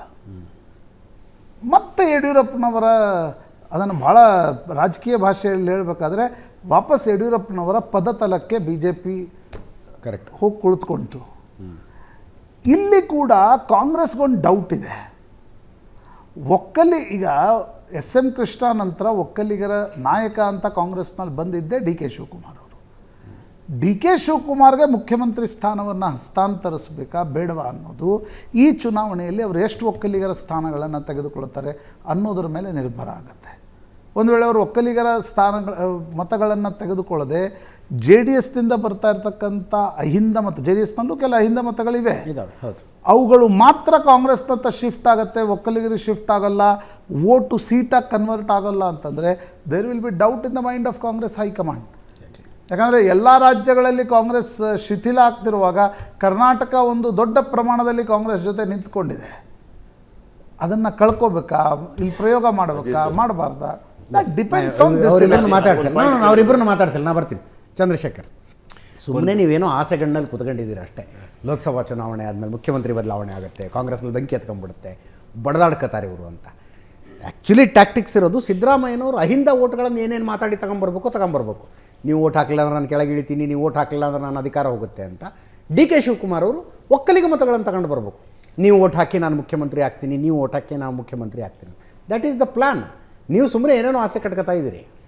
10 ಸೆಕೆಂಡ್ ಅವರ ಕಾಮೆಂಟ್ಗೆ ಉತ್ತರ ಕೊಟ್ಬಿಟ್ಟು ನಿಮ್ಮ ಪ್ರಶ್ನೆಗೆ ಉತ್ತರ ಕೊಡ್ತೀನಿ. ಕುಟುಂಬದ ರಾಜಕಾರಣದ ಪಕ್ಷ ಅಂತೇಳಿ JDS ಹೇಳಿದ್ರು. ಕಾಂಗ್ರೆಸ್ ಯಾವ ಫಾರಮಲ್ಲಿದೆ ಅದು ಬಂದಿದ್ದು ಕಾಂಗ್ರೆಸ್ 1978 ಇಂದಿರಾ ಗಾಂಧಿ ಸ್ಥಾಪನೆ ಮಾಡಿದ್ದು. ಆವತ್ತಿಂದ ಇವತ್ತವರೆಗೂ 46 ವರ್ಷ ಆಗಿದೆ. 3 ವರ್ಷ ಸೀತಾರಾಮ್ ಕೇಸಿಯವರು, 3 ವರ್ಷ ನರಸಿಂಹರಾವ್ ಅವರು ಬಿಟ್ಬಿಟ್ರೆ 39 ವರ್ಷ ಒಂದೇ ಒಂದು ಕುಟುಂಬ ಇಡೀ ಪಕ್ಷವನ್ನು ಕಂಟ್ರೋಲ್ ಇಟ್ಕೊಂಡಿರೋದು. ಈಗಲೂ ಅದೇ ಪಕ್ಷದ ಕಂಟ್ರೋಲ್ ಇರೋದು. ಇದು ಮೊದಲೇ ನಿಮ್ಮ ಪ್ರಶ್ನೆಗೆ ಉತ್ತರ ಕೊಡ್ತೀವಿ ನೋಡಿ ಸರ್. ಡಿ ಕೆ ಶಿವಕುಮಾರ್ ಅವರಿಗೆ ಬಹಳ ಚೆನ್ನಾಗಿ ಗೊತ್ತು ನಾನು ಮುಖ್ಯಮಂತ್ರಿ ಆಗೋದಿಲ್ಲ ಅಂತ ಹೇಳಿ. ಕಳೆದ ಚುನಾವಣೆಯಲ್ಲೂ ಒಕ್ಕಲಿಗ ಸಮುದಾಯಕ್ಕೆ, ಹಳೆ ಮೈಸೂರು ಜನಕ್ಕೆ ಮಂಕುಬೂದಿ ಹಚ್ಚೋದಕ್ಕೆ ಮಾತ್ರನೇ ಒಕ್ಕಲಿಗರ ವಿಚಾರವನ್ನು ತಗೊಂಬಂದು ಮುಖ್ಯಮಂತ್ರಿ ವಿಚಾರ ತಗೊಂಡು. ಯಾಕೆ ಅಂತ ಹೇಳಿದ್ರೆ ಅವ್ರಿಗೆ 2 ವಿಚಾರ ಭಾಳ ಚೆನ್ನಾಗಿ ಗೊತ್ತು. ಒಂದು ಹೈಕಮಾಂಡ್ನ ವೀಕ್ನೆಸ್ಸು, ಎರಡನೇದು ಸಿದ್ದರಾಮಯ್ಯನವರ ಸ್ಟ್ರೆಂತು. 2019 ಚುನಾವಣೆ ನಮ್ಮ ರಾಜ್ಯ ಥರನೇ ನಡೀತು. ರಾಜಸ್ಥಾನ್ ಗೆದ್ದರು, ಛತ್ತೀಸ್ಗಢ ಗೆದ್ದರು. ಆ 2 ಚುನಾವಣೆಯಲ್ಲಿ ಕಾಂಗ್ರೆಸ್ ಗೆದ್ದಿದ್ದು ಇಬ್ಬಿಬ್ಬರು ಲೀಡರ್ಗಳ ಹೆಸರಲ್ಲಿ. ರಾಜಸ್ಥಾನದಲ್ಲಿ ಅಶೋಕ್ ಗೆಹ್ಲೋಟ್ ಮತ್ತು ಸಚಿನ್ ಪೈಲಟ್, ಛತ್ತೀಸ್ಗಢಲ್ಲಿ ಭೂಪೇಶ್ ಬೇಗಲ್ ಮತ್ತು ಸಿಂಗ್ ದೇವ್. ಅದೇ ಸಮಯದಲ್ಲಿ ಗೆದ್ದಾಗ ಇದೇ ಹೈಕಮಾಂಡ್ ಅಂಗಳದಲ್ಲಿ ತೀರ್ಮಾನ ಆಗಿತ್ತು. ರಾಜಸ್ಥಾನದಲ್ಲಿ 2 ವರ್ಷ ಗೆಹ್ಲೋಟ್, 2 ವರ್ಷ ಸಚಿನ್ ಪೈಲಟ್. ಅದೇ ರೀತಿ ಛತ್ತೀಸ್ಗಢಲ್ಲೂ ಆಗಿತ್ತು, 2 ವರ್ಷ ಭೂಪೇನ್ ಬೇಗಲ್, 2 ವರ್ಷ ಸಿಂಗ್ದೇವ್ ಅಂತೇಳಿ. ಒಂದೇ ಒಂದು ದಿವಸ ಕೂಡ ಬಿಟ್ಕೊಡ್ಲಿಲ್ಲ ಇಬ್ರು. Not even A single day. ಯಾಕೆ ಅಂತ ಹೇಳಿದ್ರೆ local leader is strong, high command is the weakest high command. ಸಿದ್ದರಾಮಯ್ಯನವರ ಸ್ಟ್ರೆಂತು ಕೂಡ ಇವರಿಗೆ ಚೆನ್ನಾಗಿ ಗೊತ್ತು. ಯಾಕೆ ಅಂತ ಹೇಳಿದ್ರೆ 2008 UPA ಅತ್ಯಂತ ಶಕ್ತಿಶಾಲಿಯಾಗಿದ್ದು, ಸೋನಿಯಾ ಗಾಂಧಿ ತುಂಬ ಶಕ್ತಿಶಾಲಿಯಾಗಿದ್ದರು. 2008 ವಿರೋಧ ಪಕ್ಷದ ನಾಯಕ ಖರ್ಗೆ ಅವರಾಗಬೇಕಾದ್ರೆ ಬ್ಲ್ಯಾಕ್ ಮೇಲ್ ಮಾಡಿ ಖರ್ಗೆ ಅವ್ರ ಆಚೆಗಡೆ ಕಳಿಸಿದ್ರು, ಸಿದ್ದರಾಮಯ್ಯನವರಾದರು. 2013 ಒಂದೇ ನಿಮಿಷ sir, I am coming to 2013 ಸಿದ್ದರಾಮಯ್ಯನವರು CM ಆದಾಗ ಹೈಕಮಾಂಡ್ ಅಷ್ಟು ಸ್ಟ್ರಾಂಗ್ ಆಗಿದೆ, ಪರಿಪರಿಯಾಗಿ ಕೇಳ್ಕೊಂತು ಡಿ ಕೆ ಶಿವಕುಮಾರ್ ಅವರನ್ನ ಮಿನಿಸ್ಟ್ರಿ ಒಳಗಡೆ ತಗೊಳ್ಳಿ ಅಂತೇಳಿ 6 ತಿಂಗಳು ಬಾಗ್ಲಿಂದ ಆಚೆ ನಿಲ್ಲಿಸಿದ್ರು. This is the strength of Siddaramaiah. ಇದೇ 2018 ಖರ್ಗೆ ಅವರು ಮುಖ್ಯಮಂತ್ರಿ ಆಗಬೇಕು ಅಂತೇಳಿ ದೇವೇಗೌಡರು ಹೇಳಿದ್ರು. ಸಿದ್ದರಾಮಯ್ಯನವರ ಎದುರಾಕೊಳ್ಳಕ್ಕೆ ಹೈಕಮಾಂಡ್ಗೆ ಸಾಧ್ಯ ಆಗಿಲ್ಲ. ಅಂದ್ರೆ ಸಿದ್ದರಾಮಯ್ಯನವರ ತಾಕತ್ತು ಎಷ್ಟಿದೆ ಅಂತ ಹೇಳಿದ್ರೆ ಹೈಕಮಾಂಡ್ ಸ್ಟ್ರಾಂಗೆಸ್ಟ್ ಇದ್ದಾಗ್ಲೂ ಅವ್ರು ಬಗ್ಗಿರ್ಲಿಲ್ಲ. ಈಗ ವೀಕೆಸ್ಟ್ ಹೈಕಮಾಂಡ್ ಇದೆ, ಒಂದೇ ಒಂದು ದಿವಸ ಕೂಡ ಬಿಟ್ಕೊಡೋದಿಲ್ಲ ಸಿದ್ದರಾಮಯ್ಯನವರು. ಈ ಸತ್ಯ ಡಿ.ಕೆ. ಶಿವಕುಮಾರ್ ಅವ್ರಿಗೂ ಗೊತ್ತು. ಅದಕ್ಕೋಸ್ಕರವೇ ಈ ಒಕ್ಕಲಿಗರಿಗೆ ಸಿಎಂ ಅಂತಕ್ಕಂಥ ಚುನಾವಣೆ ವಿಷಯದಲ್ಲಿ ಟೈಮಲ್ಲಿ ಯಾಕಿರ್ತಾರೆ ಡಿ.ಕೆ. ಶಿವಕುಮಾರ್ ಅವರು. ಹಂಗಾದ್ರೂ ಸ್ವಲ್ಪ ಓಟ್ ಬರಲಿ, ಹಂಗಾದ್ರೂ ಸ್ವಲ್ಪ ಮರ್ಯಾದೆ ಉಳ್ಕೊಳ್ಳಿ ಅಂತೇಳಿ ಐ ಆಮ್ ರೈಟ್, ನೀವು ಬರ್ಕೊಂಬಿಡಿ. ಒಂದೇ ಒಂದು ದಿವಸನೂ ಕೂಡ ಸಿದ್ದರಾಮಯ್ಯನವರು ಡಿ.ಕೆ. ಶಿವಕುಮಾರ್ಗೆ ಬಿಟ್ಕೊಡೋದೇ ಇಲ್ಲ, ಮುಂದೆ ಫ್ಯೂಚರಲ್ಲೂ ಬಿಟ್ಕೊಡಲ್ಲ. ಅದಕ್ಕೆ ದಲಿತ ಸಿಎಂ ವಿಷಯ ಬರುತ್ತೆ, ಅದಕ್ಕೆ ಅಲ್ಲಿ ಯಾರು ಸತೀಶ್ ಜಾರಕಿಹೊಳಿ ಇರ್ತಾರೆ, ಅದೇ ವಿಷಯಕ್ಕೆ ಯಾರು ಎಚ್.ಸಿ. ಮಹದೇವಪ್ಪ ಇರ್ತಾರೆ. ಫ್ಯೂಚರಲ್ಲೂ ಕೂಡ ಒಕ್ಕಲಿಗ ಸಮುದಾಯಕ್ಕೆ ಒಂದು ಸ್ಪಷ್ಟವಾದ ಸಂದೇಶ ಹೋಗ್ಬೇಕು. ಏನಂತ ಹೇಳಿದ್ರೆ, ಇತಿಹಾಸದಲ್ಲಿ ಯಾವತ್ತೂ ಡಿ.ಕೆ. ಶಿವಕುಮಾರ್ ಸಿಎಂ ಆಗೋದಿಲ್ಲ ಭವಿಷ್ಯದಲ್ಲಿ ಅಂತ ಭವಿಷ್ಯದಲ್ಲೂ ಕೂಡ. ಶ್ವೇತಾ ಯಾದವ್ ಅವರು ನಮ್ಮ ಜೊತೆಗೆ JDS ನಿಂದ ಇದ್ದಾರೆ. ಶ್ವೇತಾ ಯಾದವ್ ಅವರು ನಿಮ್ಮ ವೋಟ್ ಬ್ಯಾಂಕಿಗೆ ಡೈರೆಕ್ಟಾಗಿ ಕೈ ಹಾಕ್ತಾ ಇದ್ದಾರೆ ಡಿ.ಕೆ. ಶಿವಕುಮಾರ್ ಅವರು ಮತ್ತೊಮ್ಮೆ. ಅದೇ ಮತ್ತೊಮ್ಮೆ ಅನ್ನೋದಿದೆಯಲ್ಲ, ಅದೇ ಕ್ವಶನಬಲ್. ಯಾಕೆ ಅಂತಂದರೆ ಜನ ಯಾರು ದಡ್ರಿಲ್ಲ. ಲಾಸ್ಟ್ ಸಲ ಪೆನ್ನು ಪೇಪರ್ ಕೇಳಿದ್ರು, ಕೊಟ್ಟಿದ್ದೀವಿ, ಏನು ಮಾಡಿದ್ರು, ರಾಜ್ಯನ ಎಲ್ಲಿಗೆ ತೊಗೊಂಡೋದ್ರು ಅನ್ನೋದನ್ನು ನೋಡ್ತಿದ್ದಾರೆ ಜನ. ಈಗ ಇನ್ನೊಮ್ಮೆ ಅವರು ಕೇಳ್ತಿದಾರಲ್ಲ ಪೆನ್ನು ಪೇಪರ್ ಕೊಡಿ ಅಂತ. ನನಗೆ ಅನ್ಸೋದು ಕಾಂಗ್ರೆಸ್ನವ್ರಿಗೆ ಅಷ್ಟೊಂದು ಬರ ಬಂದಿದೆಯೋ ಅವ್ನು ಪೆನ್ನು ಪೇಪರ್ ಬಂಡ್ಲು ಮಾಡಿ ಗಿಫ್ಟ್ ಮಾಡ್ಬಿಡ್, ಇಲ್ಲ ನಾವೇ ಗಿಫ್ಟ್ ಮಾಡಿಬಿಡ್ತೀವಿ ಆ ಕಡೆ ಡಿ.ಕೆ. ಶಿವಕುಮಾರ್ ಅವ್ರಿಗೆ. ಅದು ಎಲ್ಲಿಗೆ ಬೇಕಾದರೂ ತೊಗೊಂಡೋಗ್ಲಿ, ಅದು ಯಾವ CM ಗಿರಿ ತೊಗೊಂಬರ್ತಾರೋ, ಇಲ್ಲ ಇನ್ನೇನು ತೊಗೊಂಬರ್ತಾರೋ, ಇಲ್ಲ ರಾಷ್ಟ್ರಪತಿನೋ ಪ್ರಧಾನಮಂತ್ರಿನೇ ಆಗಿ ಬರ್ತಾರೋ ನೋಡೋಣ ಆಗಲಿ ಅಂತ. ಬಟ್ ನನ್ನ ಪ್ರಶ್ನೆ ಇನ್ನೊಂದು, ಕಾಂಗ್ರೆಸ್ನವ್ರಿಗೆ ಲಾಸ್ಟ್ MLA ಎಲೆಕ್ಷನಲ್ಲಿ ನೀವು ಮುಸ್ಲಿಮ್ರನ್ನ ಚೆನ್ನಾಗಿ ಓಲೈಕೆ ಮಾಡಿದ್ರಿ, ನಿಮಗೆ ಅಧಿಕಾರ ಕೊಟ್ಟರು. ಈಗ MP ಎಲೆಕ್ಷನ್ಸ್ನಲ್ಲಿ ಬರೀ ಒಕ್ಕಲಿಗರನ್ನೇ ಕಾನ್ಸಂಟ್ರೇಟ್ ಮಾಡಿ ಒಕ್ಕಲಿಗರು ಓಲೈಕೆ ಮಾಡ್ತಾ ಇದ್ದೀರಿ. ಆ ಕಡೆ ಸಿದ್ದರಾಮಯ್ಯ ಅವರು ಅವರ ಸ್ವಂತ ಅಧಿಕಾರಕ್ಕೋಸ್ಕರ ಅಧಿಕಾರದ ದಾಹ ಯಾಕೆ ಕಾಣ್ತಾ ಇದೆ ಅಂತ ಅಂದರೆ, ಅಲ್ಲವ್ರು ಹೇಳ್ತಾರೆ ರಾಜಕಾರಣನೇ ಮಾಡಬಾರ್ದು. ರಾಜಕಾರಣ ಈಗ ದೇವೇಗೌಡರು ಈ ವಯಸ್ಸಿನಲ್ಲಿ ಬಂದು ಮೋದಿ ಪಕ್ಕದಲ್ಲಿ ಕೂತ್ಕೊಂಡು ಭಾಷಣ ಮಾಡಿರೋದು ಅದೇ ಅಧಿಕಾರದ ಅಂತ ಇಲ್ಲ. ಈಗ ದೇವೇಗೌಡರು ಹೇಳಿರೋ ಮಾತಿಗೂ ಸಿದ್ದರಾಮಯ್ಯ ಅವ್ರು ಹೇಳ್ತಾ ಇರೋ ಮಾತಿಗೂ ಲಾಟ್ಸ್ ಆಫ್ ಡಿಫ್ರೆನ್ಸ್ ಇದೆ. ಸಿದ್ದರಾಮಯ್ಯ ಅವ್ರು ಏನು ಹೇಳ್ತಾ ಇದ್ದಾರೆ, ಸಿದ್ದರಾಮಯ್ಯ ಅವ್ರ ಮಗ ಏನು ಹೇಳ್ತಾ ಇದ್ದಾರೆ, ನಮ್ಮ ತಂದೆಯವರಿಗೆ ಅಧಿಕಾರ ಕೊಡಿ ಕೊಡಿ ಅಂತ ಅಂದ್ರೆ ಇನ್ ದ ಸೆನ್ಸ್ ವಾಟ್, ಏನಕ್ಕೆ ಈಗ ಕೊಟ್ಟಿದ್ದಾರಲ್ಲ ಅದನ್ನ ಏನ್ ಮಾಡಿದ್ದೀರಾ ನೀವು, ಉಳಿಸ್ಕೊಡಿ ಅಂತ ಕೇಳ್ತಾರೆ. ಮತ್ತೆ ಇನ್ನ ಉಳಿಸಿ ಅಂತ ಹೇಳಿದ್ರೆ ಹಂಗಾದ್ರೆ ಈಗ ರಾಜ್ಯನ ನೀವು ಹಾಳು ಮಾಡಿರೋದು ಸಾಕಾಗಿಲ್ಲ, ದೇಶದಲ್ಲೂ ಒಂದ್ಸಲ ಇನ್ನೊಂದ್ಸಲ ನೀವು ಯಾರನ್ನ, ನಿಮ್ಮ ಪ್ರಧಾನಿ ಅಭ್ಯರ್ಥಿ ಯಾರು ನಿಮ್ಮಲ್ಲಿ? ಈಗ ನಿಮಗೆ ಅಧಿಕಾರ ಕೊಡೋಣ, ಆಯಿತು ಜನ ಆಯಿತು ನಿಮಗೆ ಕೊಡ್ತಾರೆ ಅಂತಲೇ ಅನ್ಕೊಳ್ಳಿ, ಇನ್ನೆಷ್ಟು ಗ್ಯಾರಂಟಿ ರೆಡಿ ಮಾಡಿದ್ದೀರಾ? ಇವಾಗ MP ಎಲೆಕ್ಷನ್ಸ್ಗೆ ರೆಡಿ ಮಾಡಿದ್ದೀರಾ? ಬಿಡಿ ಅದನ್ನು, ಆನೆ ತೋರಿಸಿ ಜನನ ಈಗ ನೀವು ಅಭ್ಯಾಸ ಮಾಡಿಬಿಟ್ಟಿದ್ದೀರಾ. ಇವಾಗ ಮತ್ತೆ ಅವ್ರ ಹತ್ರ ಹೋಗಿ ನೀವು ಪದೇ ಪದೇ ಪದೇ ಪದೇ ನನಗೆ ಅಧಿಕಾರ ಕೊಡಿ ಅಧಿಕಾರ ಕೊಡಿ, ಅಧಿಕಾರ ಕೇಳ್ತಿದ್ದೀರಾ. ರಾಜ್ಯದ ಜನತೆ ಸೇವೆ ಮಾಡೋಕ್ಕಲ್ಲ ಕೇಳ್ತಾ ಇರೋದು, ನನ್ನ CM ಗಾದಿ ಉಳಿಸ್ಕೋಬೇಕು ಅಧಿಕಾರ ಕೊಡಿ, ಇನ್ನೊಬ್ರಿಗೆ ನಾನು CM ಆಗಬೇಕು ಅಧಿಕಾರ ಕೊಡಿ. These are the 2 main factors ಕಾಂಗ್ರೆಸ್ನಲ್ಲಿ ನಡೀತಾ ಇರೋದು. ಅಭಿವೃದ್ಧಿ ಕೆಲಸ ಮಾಡ್ತಿದ್ದೀರಾ, ಗ್ಯಾರಂಟಿ ಬಗ್ಗೆ ಮಾತಾಡ್ತಾ ಇದ್ದಾರಾ? ಯಾರಾದರೂ ಒಬ್ರು ತೋರಿಸಿ ಗ್ಯಾರಂಟಿ ಬಗ್ಗೆ ಮಾತಾಡ್ತಾ ಇದ್ದಾರೆ ಅಂತ ತೋರಿಸಿ. ಅವ್ರ ಲೀಡರ್ಸ್ ಎಲ್ಲೂ ಮಾತಾಡ್ತಾ ಇಲ್ಲ. ಲಾಸ್ಟ್ ಎಲೆಕ್ಷನಲ್ಲಿ ರಾಹುಲ್ ಗಾಂಧಿ ಅವ್ರ ಬಗ್ಗೆ ಎಷ್ಟು ಮಾತಾಡಿದ್ರು, ಈಗ ಯಾರೊಬ್ರು ಬಾಯಲ್ಲೂ ರಾಹುಲ್ ಗಾಂಧಿ ಅವ್ರ ಹೆಸರಿಲ್ಲ. ಅವ್ರು ಮಾತಾಡ್ತಾ ಇರೋದು ಯಾರು? ಕುಮಾರಣ್ಣ ಬೇಕು, ಇಲ್ಲ ಮಠ ಬೇಕು, ಇಲ್ಲ ಮೋದಿ ಅವ್ರು ಬೇಕು, ಇಷ್ಟು ಬಿಟ್ಟರೆ ಇವ್ರು 3 ಟಾಪಿಕ್ಕು, ಇಲ್ಲ ಕುಮಾರಣ್ಣ ಮೋದಿ ಅವ್ರು ಬಿಟ್ಟರೆ ಬೇರೆ ಯಾವ ಟಾಪಿಕ್ ಬಗ್ಗೆ ಕಾಂಗ್ರೆಸ್ನವ್ರು ಮಾತಾಡ್ತಾ ಇದ್ದಾರೆ? ನನ್ನ ಪ್ರಕಾರ ಕಾಂಗ್ರೆಸ್ನವ್ರಿಗೆ ಎಲೆಕ್ಷನ್ ಅಜೆಂಡಾ ಇಲ್ಲ.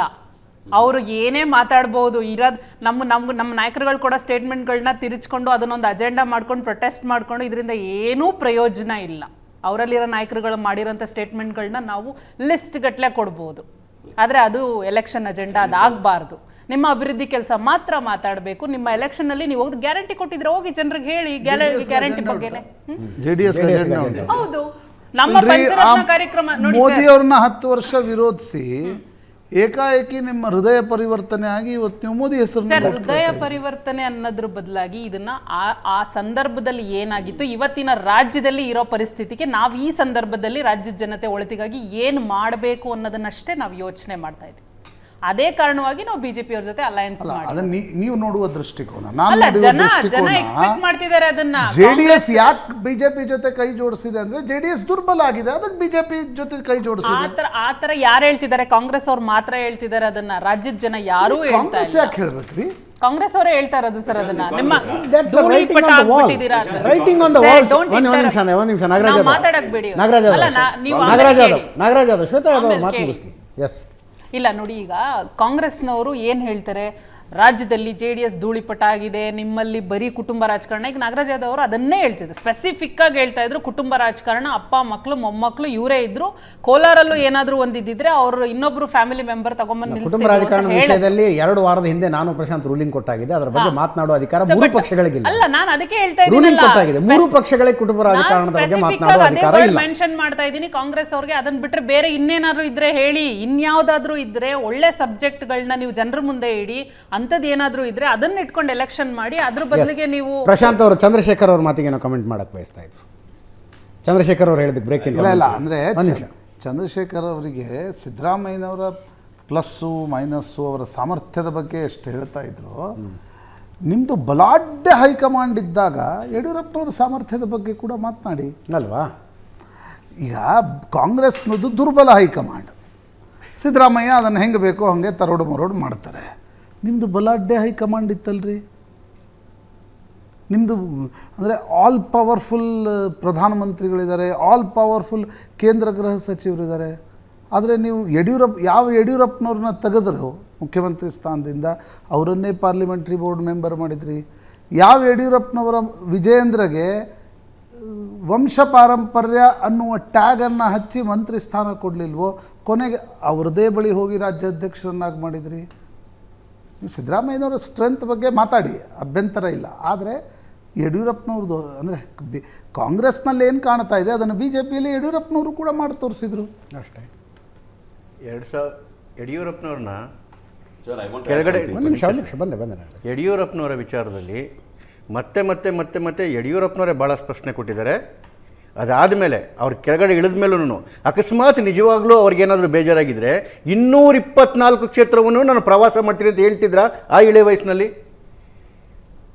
ಜೊತೆಗೆ ಪಾರ್ಲಿಮೆಂಟ್ರಿ ಬೋರ್ಡ್ಗೆ ಇದು ಮಾಡ್ಬೇಕಾದ್ರೆ ಯಾವ ಥರ ಒಂದು ಮಾತಾಡಿದ್ರ ಅಂದರೆ, ವಯೋಸಹಜವಾಗಿ ಯಾವ್ಯಾವ ಸಮಯದಲ್ಲಿ ಯಾವ್ಯಾವ ನಿರ್ಧಾರಗಳನ್ನು ತಗೊಳ್ಳೇಬೇಕಾಗುತ್ತೆ. ಇವತ್ತು ಛತ್ತೀಸ್ಗಢ ಮಧ್ಯಪ್ರದೇಶದಲ್ಲಿ ಶಿವರಾಜ್ ಸಿಂಗ್ ಚೌಹಾಣ್ ಅವರು ಅಭೂತವಾದ ಜಯವನ್ನು ತಂದುಕೊಟ್ರು ನಮಗೆ. ಆದರೆ ಪೊಲಿಟಿಕಲ್ ಪಾರ್ಟಿಯ ಪಾಲಿಸಿಗಳು. ಚಂದ್ರಶೇಖರ್, ನಾಳೆ ದಿವಸ ನೀವು ಮಧ್ಯಪ್ರದೇಶದಲ್ಲಿ ಹೋಗಿ ಶಿವರಾಜ್ ಸಿಂಗ್ ಚೌಹಾಣ್ ಅವ್ರನ್ನ ಪಾರ್ಲಿಮೆಂಟರಿ ಬೋರ್ಡ್ ಮೆಂಬರ್ ಮಾಡಿ ಅವರ ಮಗನ ಅಧ್ಯಕ್ಷನ್ ಮಾಡ್ರೆ ಇಲ್ಲಿ ಎದ್ದ ಪ್ರಶ್ನೆ ಅಲ್ಲೂ ಬರುತ್ತೆ. ಇಲ್ಲಿ ಎದ್ದಂಥ ಪ್ರಶ್ನೆ ಅಲ್ಲೂ ಬರುತ್ತೆ. ನಿಮ್ದೇ ಪ್ರಶ್ನೆಗೆ ಉತ್ತರ ಕೊಟ್ಟಿದ್ದೆ ಸರ್ ಇನ್ 10 ಸೆಕೆಂಡ್ಸ್. ಎರಡನೇದು ವಿಜಯೇಂದ್ರ ಅವ್ರ ವಿಚಾರದಲ್ಲಿ, ವಿಜಯೇಂದ್ರ ಅವರು 2006ರಿಂದನೂ ಪದಾಧಿಕಾರಿ, ಸುಮಾರು 22-23 ವರ್ಷಗಳ ಕಾಲ ಎಲ್ಲ ಹಂತದಲ್ಲೂ ಏನು ಮಹಾನಗರದ ಕಾರ್ಯದರ್ಶಿಯಿಂದ ಹಿಡ್ಕೊಂಡು ಯುವ ಮೋರ್ಚಾ ರಾಜ್ಯ ಉಪಾಧ್ಯಕ್ಷನ ಹಿಡ್ಕೊಂಡು ಎಲ್ಲ ಹಂತಗಳಲ್ಲೂ ಯಡಿಯೂರಪ್ಪನವರಿಗೆ ಯಾವುದೇ ಅಧಿಕಾರ ಇಲ್ದಿದ್ದಾಗಲೇ ಅವರು ಪದಾಧಿಕಾರಿಯಾಗಿ ಸೇರ್ಕೊಂಡಿದ್ದು ಬಂದಾಗಲ್ಲ. ಹಾಗಾಗಿ ಹಾಗಿದ್ರೆ ನಾಳೆ ಒಂದು ದಿವಸ ಪ್ರಿಯಾಂಕಾ ಗಾಂಧಿ AICC ಅಧ್ಯಕ್ಷರಾದ್ರೆ ನೀವು ಪ್ರಶ್ನೆ ಮಾಡಂಗಿಲ್ಲ, ಯಾಕಂದ್ರೆ ಈಗ ಮಹಾಮಂತ್ರಿಯಾಗಿ ಕೆಲಸ ಮಾಡ್ತಿದ್ದಾರೆ ಅವರು. ಯಾವ AICC ಕಾರ್ಯದರ್ಶಿಯಾಗಿ ಕೆಲಸ ಮಾಡ್ತಿದ್ದಾರೆ ಈಗ ಅವರು. ನಾಳೆ ದಿವಸ ಪ್ರಿಯಾಂಕಾ ಗಾಂಧಿ AICC ಅಧ್ಯಕ್ಷರಾದ್ರೆ ಅದನ್ನ ಕುಟುಂಬ ರಾಜಕಾರಣ ಅನ್ನಂಗಿಲ್ಲ. ಖಂಡಿತ ರಾಹುಲ್ ಗಾಂಧಿ ಅವರು ಇದಾದ್ರು, ಅದನ್ನೇ ಹೇಳ್ತಾ ಇರ್ತಕ್ಕಂಥದ್ದು. ಯಾವ ಇದರೊಳಗಡೆಗೆ 2004ರಲ್ಲಿ ರಾಹುಲ್ ಗಾಂಧಿ ಅವರು ಚುನಾವಣೆಗೆ ನಿಂತ್ಕೊಂಡ್ರು. ಅದಕ್ಕೆ ಮುಂಚೆ ಏನಾಗಿದ್ರು ಅವರು? ಅದೇ ಅವ್ರ ತಂದೆಯವರು ರಾಜೀವ್ ಗಾಂಧಿ ಅವರು ಏನಾಗಿದ್ರು ಚುನಾವಣೆಗೆ ನಿಂತಾಗ. ಅದಾದ್ಮೇಲೆ ಇವರು ಏನು ಉತ್ತರ ಪ್ರದೇಶದ ಜನರಲ್ ಸೆಕ್ರೆಟರಿ ಆದ್ರು ಪ್ರಿಯಾಂಕಾ ಗಾಂಧಿ ಅವರು ಏನಾಗಿದ್ರು ಅವರು. ಆದ್ರೆ ವಿಜಯೇಂದ್ರ ಅವರು 22-23 ವರ್ಷದಿಂದ ಪದಾಧಿಕಾರಿಯಾಗಿ ಕೆಲಸ ಮಾಡಿದ್ರು. ಅವ್ರ ತಂದೆ ಏನೂ ಆಗಿಲ್ದಿದ್ದಾಗ್ಲೂ ಕೂಡ ಅವರು ಪದಾಧಿಕಾರಿಯಾಗಿ ಕೆಲಸ ಮಾಡಿದ್ದು. ಅದಾದ್ಮೇಲೆ ಅಧಿಕಾರ ಬಂದಿದ್ದು ಯಡಿಯೂರಪ್ಪ. ಅದನ್ನ 6 ತಿಂಗಳಿಂದ ಮಾತ್ರ ಹೇಳ್ತಾ ಇದ್ರು ಅಧ್ಯಕ್ಷರಾದ ನಂತರ. 19ರಲ್ಲಿ ನಿಮ್ಗೆ ಯಾರೂ ಹೇಳಿರಲಿಲ್ಲ ಅವ್ರಿಗೆ ವರುಣಾಗ್ ಟಿಕೆಟ್ ಕೊಡಬೇಡಿ ಅಂತ. 21ರಲ್ಲಿ ನಿಮ್ಗೆ ಯಾರೂ ಹೇಳಿರಲಿಲ್ಲ ವಂಶ ಪಾರಂಪರ್ಯಪ್ಪ ಅವ್ರಿಗೆ ಮಂತ್ರಿ ಮಾಡಬೇಡಿ ಅಂತ. ನಿಮಗೆ 22ರಲ್ಲಿ ಯಾರೂ ಹೇಳಿರಲಿಲ್ಲ ಅವ್ರಿಗೆ MLC ಕೋರ್ ಕಮಿಟಿ ದಿಲ್ಲಿಗೆ ಕಳಿಸಿದೆ, ಅವ್ರನ್ನ ಮಾಡಬೇಡಿ ವಂಶಪಾರ ಹೇಳಿದವರೆಲ್ಲ ನೀವೇ. ಯಾರು ರಾಜ್ಯದ ಉಪಾಧ್ಯಕ್ಷರು ಮಾಡಿದ್ದು ಇದೇ ಬಿಜೆಪಿ, ಇಡೀ ರಾಜ್ಯದ MLA ಮಾಡಿದ್ದು ಇದೇ ಬಿಜೆಪಿ. ಇದು ಮುಗಿಯ ಕ್ಷೇತ್ರಗಳಿಗೆ ಅವರು ಉಸ್ತುವಾರಿ 3 ಪಕ್ಷಗಳು ಬಿಟ್ಟುಬಿಡಿ ಇನ್ಮೇಲೆ. ಈ ಬಿಟ್ಟುಬಿಡಿ ಇನ್ಮೇಲೆ ದಾವಣಗೆರೆ ಜನರಿಗೆ ಏನು ಹೇಳ್ತೀರಿ? ಗಾಯತ್ರಿ ಸಿದ್ದೇಶ್ವರ ಪಕ್ಷದ ಸಂಘಟನೆಗೆ ಏನು ಕೊಡುಗೆ ಅಂತಂದ್ರೆ ಕೇಳಿದ್ರೆ ಏನು ಹೇಳ್ತೀರಿ ದಾವಣಗೆರೆ ಜನರಿಗೆ? ಖಂಡಿತ ನೀವು 544 ಕ್ಷೇತ್ರಗಳು ನೋಡ್ಕೊಂಬನ್ನಿ. ನಮ್ದು ಸ್ವಲ್ಪ ಇದೆ ಕುಟುಂಬ ರಾಜಕಾರಣ ಅಂತೀರಾ ಈಗ? ಸ್ವಲ್ಪ ಇದೆ ನಮ್ದು, ಸ್ವಲ್ಪ ಪ್ರಶ್ನೆ ಅಲ್ಲ. ನಿಮ್ಮ ಮೈತ್ರಿ ಪಕ್ಷದ ತುಂಬಾ ಜಾಸ್ತಿ ಇದೆ, ಅವ್ರದ್ದು ಅವ್ರಕ್ಕಿಂತ ಒಂದು ಸ್ವಲ್ಪ ಕಡಿಮೆ ಇದೆ, ನಮ್ದು ಎಲ್ಲದಕ್ಕಿಂತ ಕಡಿಮೆ ಇದೆ ಅನ್ನೋದಾ ನಿಮ್ಮ ವಾದ? ನೋಡಿ, ನಾನು ಆಗಲೇ ಹೇಳಿದ್ದೆ, ನಾನು ಕಳೆದ ಬಾರಿ ನಿಮ್ಮ ಹತ್ರ ಮಾಡಿದಾಗಲೂ ಹೇಳಿದ್ದೆ, ಒಂದು ಸುಮಾರು 7-8 ಏನು ಮಾನದಂಡಗಳು ಒಂದು ಟಿಕೆಟ್ ಘೋಷಣೆ ಮಾಡಬೇಕಾಗುತ್ತೆ. ಅದು ಸೋಷಿಯಲ್ ಈಕ್ವಿಲಿಬ್ರಿಯಂ ಇರ್ಬೋದು, ಸಾಮಾಜಿಕ ನ್ಯಾಯ ಇರ್ಬೋದು, ಕಡೆಗೆ ಗೆಲ್ತಕ್ಕಂತಹ ಒಂದು ವಿನ್ನಿಂಗ್ ವಂಶ ಪಾರಂಪರ್ಯದ ಬಗ್ಗೆ ನಿಮ್ಮ ನಿರ್ಧಾರಗಳಿಂದ ನಿಮ್ಮನ್ನು ಅಳೆಯಲಾಗ್ತಿದೆ ಹೊರತು ನಿಮ್ಮ Definition ಇಂದ ಮಾತುಗಳಿಂದ ಅಲ್ಲ. ನಿಮ್ಮ ಅಳೆಯಲಾಗ್ತಿದೆ. Definition ಇಂದ ಅಲ್ಲ. ಯಾವುದೇ ಭ್ರಷ್ಟಾಚಾರದ ವಿಷಯ ನಾನು ಭ್ರಷ್ಟಾಚಾರ ಇಲ್ಲ ಅಂತ ಹೇಳಿದ್ರೆ ಅದಕ್ಕೆ ಅರ್ಥ ಇಲ್ಲ. ಸಮಯ ಬಂದಾಗ ಹಣದ ಮೂಟೆಗಳ ಬಂದಾಗ ನಿರಾಕರಿಸುವ ಧೈರ್ಯವನ್ನು ತೋರ್ತೀಯಾ, ಆಗ ಆ ಬದ್ಧತೆಯಿಂದ ಮಾತ್ರ ನಿಮ್ಮನ್ನು ಅಳೆಯಲಾಗುತ್ತೆ. ಇಡೀ ರಾಜಕಾರಣವನ್ನು ಅದೇ ಸರ್, ಶುದ್ಧೀಕರಣ my time. ಮಾಡ್ತಕ್ಕಂತಹ ದಾರಿಯಲ್ಲಿ ನಾವಿದ್ದೀವಿ ಅಂತ ಹೇಳ್ತಕ್ಕಂಥ ಹೆಮ್ಮೆ ನನಗಿದೆ. ಪೂರ್ತಿ ಆಗಿಲ್ಲದೆ ಇದ್ರೂ ಕೂಡ ಇಡೀ ರಾಜಕಾರಣವನ್ನು ಶುದ್ಧೀಕರಣ Yes, ಬಂದೆ Chandrashekhar, you made your point. Yes. Indira ಗಾಂಧಿಯವರ ಕುಟುಂಬದ ಬಗ್ಗೆ ಮಾತಾಡೋದು, ಸೋನಿಯಾ ಗಾಂಧಿಯವರ ಕುಟುಂಬ, ಸರ್ ಅದು ಬೇಡ ಸರ್. ಈಗ ಲೋಕಸಭಾ ಆದ್ಮೇಲೆ ಸಿದ್ದರಾಮಯ್ಯನವರು ಇರ್ತಾರ ಇಲ್ಲ ಅಂತ ಹೇಳಿ. ನಾನು ಡೆಲ್ಲಿ ರಾಜಕಾರಣ ಮಾತಾಡಕ್ ಹೋಗ್ಲಿಲ್ಲ. ಯಾವ ಗಲ್ಲಿ ರಾಜಕಾರಣ ಅಂದ್ರೆ ಸಿದ್ದರಾಮಯ್ಯನವರು ವೇದಿಕೆ ಮೇಲೆ ನಿಂತ್ಕೊಂಡು ಮಾಡ್ತಾ ಇರೋದು ಗಲ್ಲಿ ರಾಜಕಾರಣ. ಒಂದ್ ನಿಮಿಷ ಸರ್, ಡಿ ಕೆ ಶಿವಕುಮಾರ್ ಅವ್ರು ಮಾಡ್ತಾ ಇರೋದು ಗಲ್ಲಿ ರಾಜಕಾರಣ. ಬಂದಿದ್ದೀನಿ.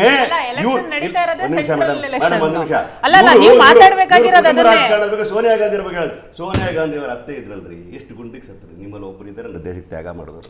ಒಂದ್ ನಿಮಿಷ, ರಾಹುಲ್ ಗಾಂಧಿ ದೇವೇಗೌಡರು ಪ್ರಧಾನಮಂತ್ರಿ ಆಗಿದ್ರು, ಹಂಗಾರೆ ಅವರು ಗುಂಡಿನಿಂದ ಸಾಯ್ಬೇಕು ಅನ್ನೋದು ನಿಮ್ಮ statement. ಹಂಗಾರೆ ಪ್ರಧಾನಮಂತ್ರಿ ಶ್ವೇತಾ ಯಾದವ್, ಒಂದ್ ನಿಮಿಷ. Nagaraj Yadav, please stop this. ಒಂದ್ ನಿಮಿಷ. ನಾಗರಾಜ್ ಯಾದವ್, ಒಂದ್ ನಿಮಿಷ. ನನ್ನ ಪ್ರಶ್ನೆಗೆ ಒಂದು ಉತ್ತರ ಕೊಡ್ರಿ. ಗುಂಡು ತಿಂದು ಸಾಯುವುದು ಅವರ ಕುಟುಂಬದವರಿಗೆ ಅಧಿಕಾರ ಸಿಗುವ ಅರ್ಹತೆ ಅನ್ನೋದಲ್ಲ.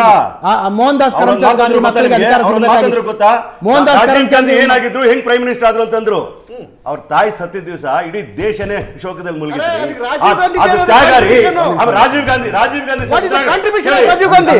ಗಾಂಧಿ ಸತ್ರಲ್ಲ. ನಾಗರಾಜ್ ಯಾದವ್, ಒಂದ್ ನಿಮಿಷ ಸರ್, ಮಹಾತ್ಮ ಗಾಂಧಿ ಸತ್ತಾಗ್ಲೂ ದೇಶ ದುಃಖದಲ್ಲಿತ್ತು. ಅವ್ರ ಮಕ್ಕಳನ್ನ ಕರ್ಕೊಂಬಂದ್ ಅಧಿಕಾರ ಕೊಟ್ರ, ಅವ್ರ ಮಕ್ಕಳನ್ನ ಕರ್ಕೊಂಬಂದ್ ಅಧಿಕಾರ ಕೊಟ್ರ. ಗಾಂಧಿ ಸತ್ತಾಗ ಏನ್ ಮಾತಾಡ್ತೀರಿ? ಕಾಂಗ್ರೆಸ್ ಪಾರ್ಟಿ ಹೋಗಿ ಸೋನಿಯಾ ಗಾಂಧಿ ಅವ್ರು ಕರೆದಾಗ ಬಂದ್ರೇನ್ರಿ? ತ್ಯಾಗ ಮನೋಭಾವನ ಸುಮ್ಮನೆ ಹಳ್ಳಗಳಿಗೆ ಹೋಗ್ಬಿಡ್ರಿ. ಬಿಡಿ, ಕರ್ನಾಟಕ ರಾಜಕಾರಣಕ್ಕೆ ಬನ್ನಿ, ಗೋಲ್ ಪೋಸ್ಟ್ ಚೇಂಜ್ ಮಾಡಕ್ ಹೋಗ್ಬಿಡಿ. ನಾನು ನಿಮ್ನ ಗೊತ್ತಾಯ್ತು ನಾಗರಾಜ್ ಅವರು ಡಿಬೇಟ್ ಎಲ್ಲಿ ಹೋಗುತ್ತಿದ್ದು ಅಂತ ಗೊತ್ತಾಯ್ತು. ಮುಖ್ಯವಾಗಿ ನಾವು ಮಾತಾಡ್ತಾ ಇರ್ತೇವೆ, ಒಕ್ಕಲಿಗರ ವಿಚಾರ ಮಾತಾಡ್ತಾ ಇದೀವಿ, ಹಳೆ ಮೈಸೂರು ವಿಚಾರ ಮಾತಾಡ್ತಾ ಇದೀವಿ. ಅದಕ್ಕೆ ಬನ್ನಿ. ಮ್ಯಾನಿಫೆಸ್ಟೋ ವಿಚಾರಗಳು ಬರ್ತವೆ, ಈ ಚುನಾವಣೆಗಳು ಬರ್ತವೆ, ಜಾತಿ ಸಮೀಕರಣ ಬರ್ತದೆ. ಎಲ್ಲರನ್ನು ಕೂಡ ನೋಡಿದಾಗ, ಕರ್ನಾಟಕ ಮಟ್ಟಿಗೆ ನೋಡಿದಾಗ ಸಬ್ಕಾ ಸಾಥ್ ಸಬ್ಕಾ ವಿಕಾಸ್ ಅಂತಾರೆ. ಎಷ್ಟು ಜಾತಿಗಳಿಗೆ ಅವಕಾಶ ಮಾಡಿಕೊಟ್ಟಿದ್ದಾರೆ ಇವರು. ಒಂದು ಮುಸಲ್ಮಾನರಿಗೆ, ಒಂದು ಕ್ರಿಶ್ಚಿಯನ್ರಿಗೆ ಮಾಡ್ಕೊಡಕ್ಕಾಯ್ತೇನ್ರಿ ಅವ್ರ ಕೈಲಿ? We have tried our best to do it whatever possible.